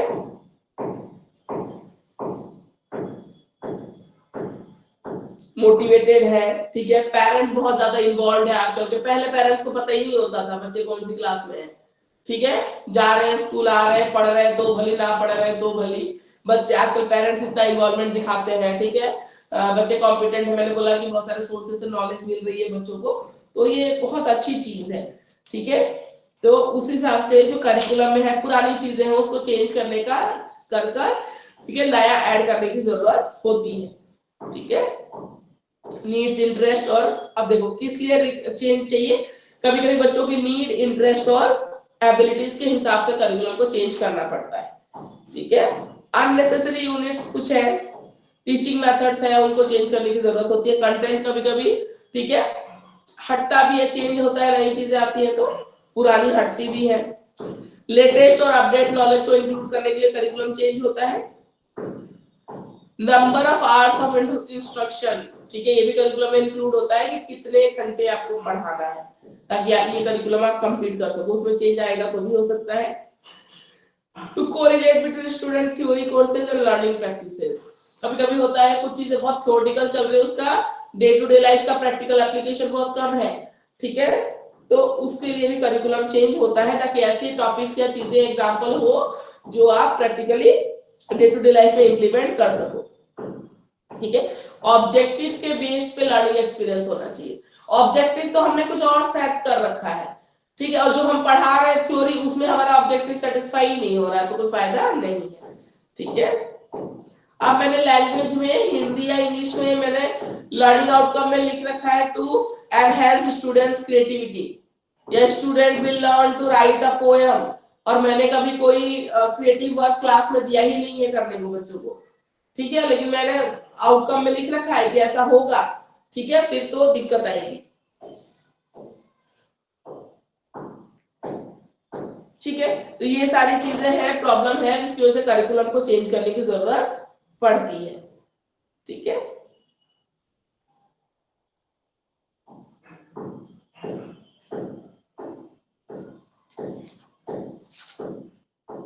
मीनिंग क्या होती है और जरूरत क्या है, उसके बाद आते हैं फैक्टर्स अफेक्टिंग, ठीक है, कौन कौन से फैक्टर्स है जो करिकुलम चेंज के लिए जरूरी है, तीन चीजें आपको करनी है, इसमें टाइप्स वगैरह है ये जरूरी नहीं है, आपके सिलेबस में फैक्टर्स अफेक्टिंग है तो उस पर फोकस करना है हमें। अब टीचर्स के पर्सपेक्टिव से देखेंगे, ठीक है, फिर रिसोर्सेज के पर्सपेक्टिव से, फिर अलग अलग से देखते हैं कौन कौन से फैक्टर्स है। सबसे पहले देखते हैं टीचर्स के पॉइंट ऑफ व्यू से, factors affecting behavioural change in teachers, ठीक है, टीचर्स की कॉम्पिटेंसी की बात करते हैं, ठीक है, विलिंगनेस, कमिटमेंट, मोटिवेशन, इनकी बात करते हैं, ठीक है। आजकल के टीचर्स को, ठीक है, सिर्फ सब्जेक्ट नॉलेज होना जरूरी नहीं है, चाइल्ड साइकोलॉजी की नॉलेज होना भी बहुत जरूरी है, इसलिए सीबीएसई ने बोला है पर एकेडमिक ईयर, जब आप टीचिंग ज्वाइन करोगे आप लोगों को पर एकेडमिक ईयर 50 आवर्स की ट्रेनिंग करना जरूरी है, ठीक है। 25 आवर्स आपके इन हाउस ट्रेनिंग होगी जिस भी ऑर्गेनाइजेशन में आप काम करोगे वहां पे, और 25 आवर्स आपके डिफरेंट एप्स होते हैं, निष्ठा ऐप है गवर्नमेंट का, दीक्षा ऐप है, इन सब से आपको टीचर ट्रेनिंग करनी है, ठीक है, टीचर ट्रेनिंग करनी है। तो आजकल के टीचर्स को, ठीक है, सिर्फ ये नहीं करना कि सब्जेक्ट नॉलेज, तो टीचर के कॉम्पिटेंसीज में, ठीक है, ये सब जो चेंज आया है उसकी वजह से भी करिकुलम में चेंज लाना पड़ता है। मैं बोला चाइल्ड साइकोलॉजी, ठीक है, उसके ऊपर होता है, ठीक है, तो ये सब चीजें हैं। Thank you. तो फैक्टर्स अफेक्टिंग बिहेवियरल चेंज, पहले जो टीचर थे उनके बिहेवियर में और आज के जो टीचर है उनके बिहेवियर में बहुत फर्क है, ठीक है। पहले के टीचर्स टीचर सेंटर्ड वाला, अपने आप को, ठीक है, प्राइम वो मान के पूरी क्लास का उस हिसाब से वो पढ़ाते थे, नहीं आता तो पिटाई कर दी, ठीक है, पर अब वो चीज नहीं है। आजकल के टीचर को बहुत ज्यादा कॉम्पिटेंट होना पड़ता है, उनके बिहेवियर में बहुत सारा चेंज है, तो करिकुलम भी उस हिसाब से एडजस्ट करना पड़ता है। Perceived value of the innovation, ठीक है, इनोवेशन मतलब होता है नया कुछ करना, ठीक है, टीचर्स के पर्सपेक्टिव से सजेस्टेड जो वैल्यूज है, टीचर की जो बिलीफ है, ठीक है, वो इम्प्लीमेंट करना, मतलब मान लो टीचर की बिलीफ है, जिसे जो कुछ अच्छी वैल्यूज है उसके अंदर वो बच्चों में डालना, ठीक है, या अच्छी चीजें वो करना, तो वैल्यू ऑफ द इनोवेशन, कुछ नया करना, ठीक है, उसके हिसाब से भी चाहिए होता है। इसमें अब फिर आ जाएगा inadequately qualified teachers at the level of training, ठीक है,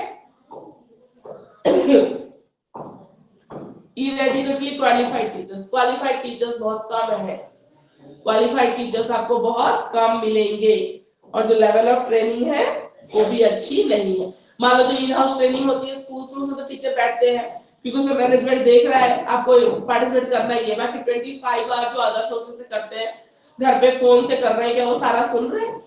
कोई नहीं सुनता, सब फॉरवर्ड वगैरह कर देते हैं, ऐसे करके ऐसे ट्रेनिंग निकल जाती है। ठीक है, तो लेवल ऑफ ट्रेनिंग है वो मैटर करती है। फिर lack of appropriate support material for teacher. अब टीचर कोई अच्छा है, पढ़ाना भी चाहता है, अब साइंस का टीचर है, सबसे दुख तो साइंस के टीचर का है। अगर कोई अच्छा स्कूल ज्वाइन भी कर लेता है ना, तो थ्योरी पढ़ा देगा, प्रैक्टिकल के लिए जाएगा। ठीक है, तो प्रैक्टिकल बहुत सारे स्कूल में ऐसा होता है कि लॉक लगा के रख देंगे, लैब है पर करने नहीं देते बच्चों को। ठीक है, ऐसा भी होता है, या करवाना चाहेगा तो उसको मटेरियल, बहुत सारे ऐसे स्कूल भी है जहाँ रिसोर्सेज ही नहीं है। टीचर अगर कराना भी चाहता है तो रिसोर्सेज नहीं है, तो ये सब प्रॉब्लम है।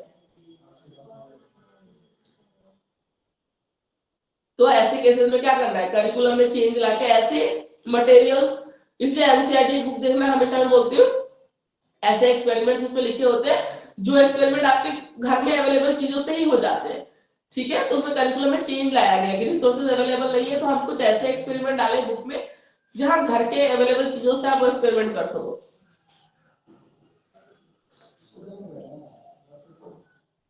Curriculum change in terms of physical resources, lake of support material for learners, बच्चों के लिए कहीं। अभी एनसीईआरटी ने जो किया था, अभी एनसीईआरटी ने सिलेबस चेंज कर दिया।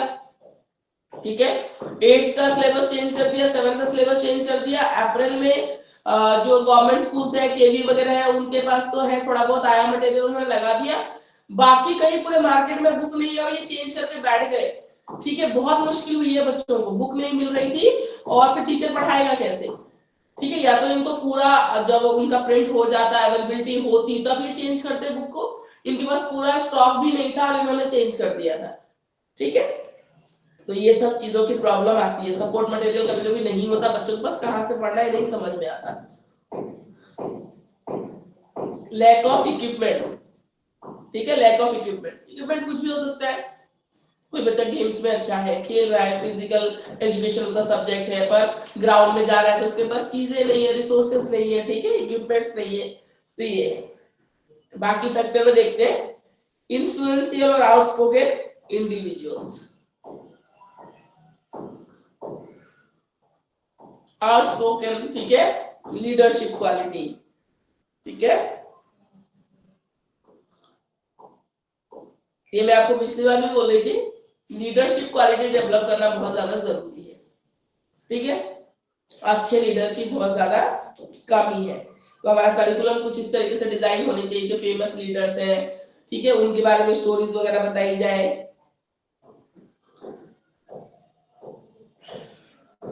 उसमें फाइनेंशियल प्रेशर्स, ठीक है, फाइनेंशियल प्रेशर, क्लास का साइज आरटी में बोला गया है 35 से ज्यादा बच्चे नहीं होने चाहिए। तुम चले जाओ किसी भी गवर्नमेंट स्कूल में 80 90 बच्चे हैं एक ही क्लास में।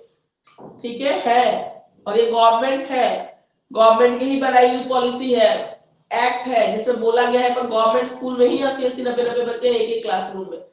ठीक है, तो इन सब चीजों से बहुत ज्यादा प्रॉब्लम आती है।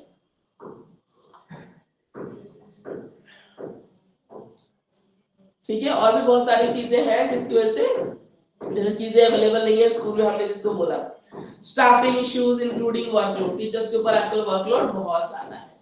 ठीक है, प्राइवेट स्कूल्स में तो ज्यादा है, पेपर वर्क है, फिर घर आके भी कॉल करो बच्चों को, बहुत सारी चीजें हैं। ठीक है, तो स्टाफ छोड़ के चला गया बीच में, बच्चों के पास टीचर ही नहीं है पढ़ाने को, बहुत सारी चीजें होती है। स्टूडेंट व्यू पॉइंट, ठीक है, स्टूडेंट को या पेरेंट को एज ए कस्टमर देखा जाता है प्राइवेट स्कूल्स में।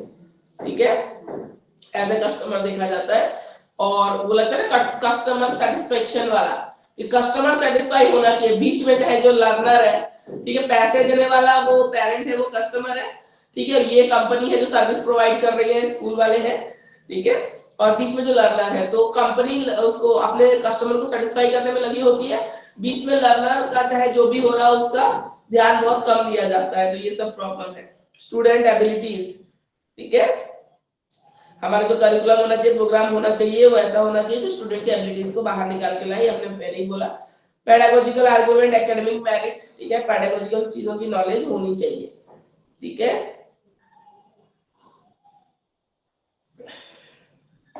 यूनिवर्सिटी एंड गवर्नमेंट रेगुलेशन, बहुत सारी चीजों पे गवर्नमेंट रेगुलेशन है, यूनिवर्सिटी रेगुलेशन होती है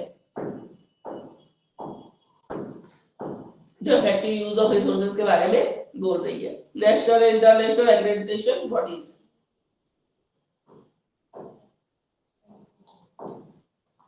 करिकुलम पे नेशनल जो स्कूल्स है, बॉडीज है, या इंटरनेशनल एक्रेडिटेशन जो बॉडीज है, ठीक है, वो जो रूल्स रेगुलेशंस डालती है उसकी वजह से कुछ पॉजिटिव इंपैक्ट भी आता है डिफरेंट प्रोग्राम्स के ऊपर।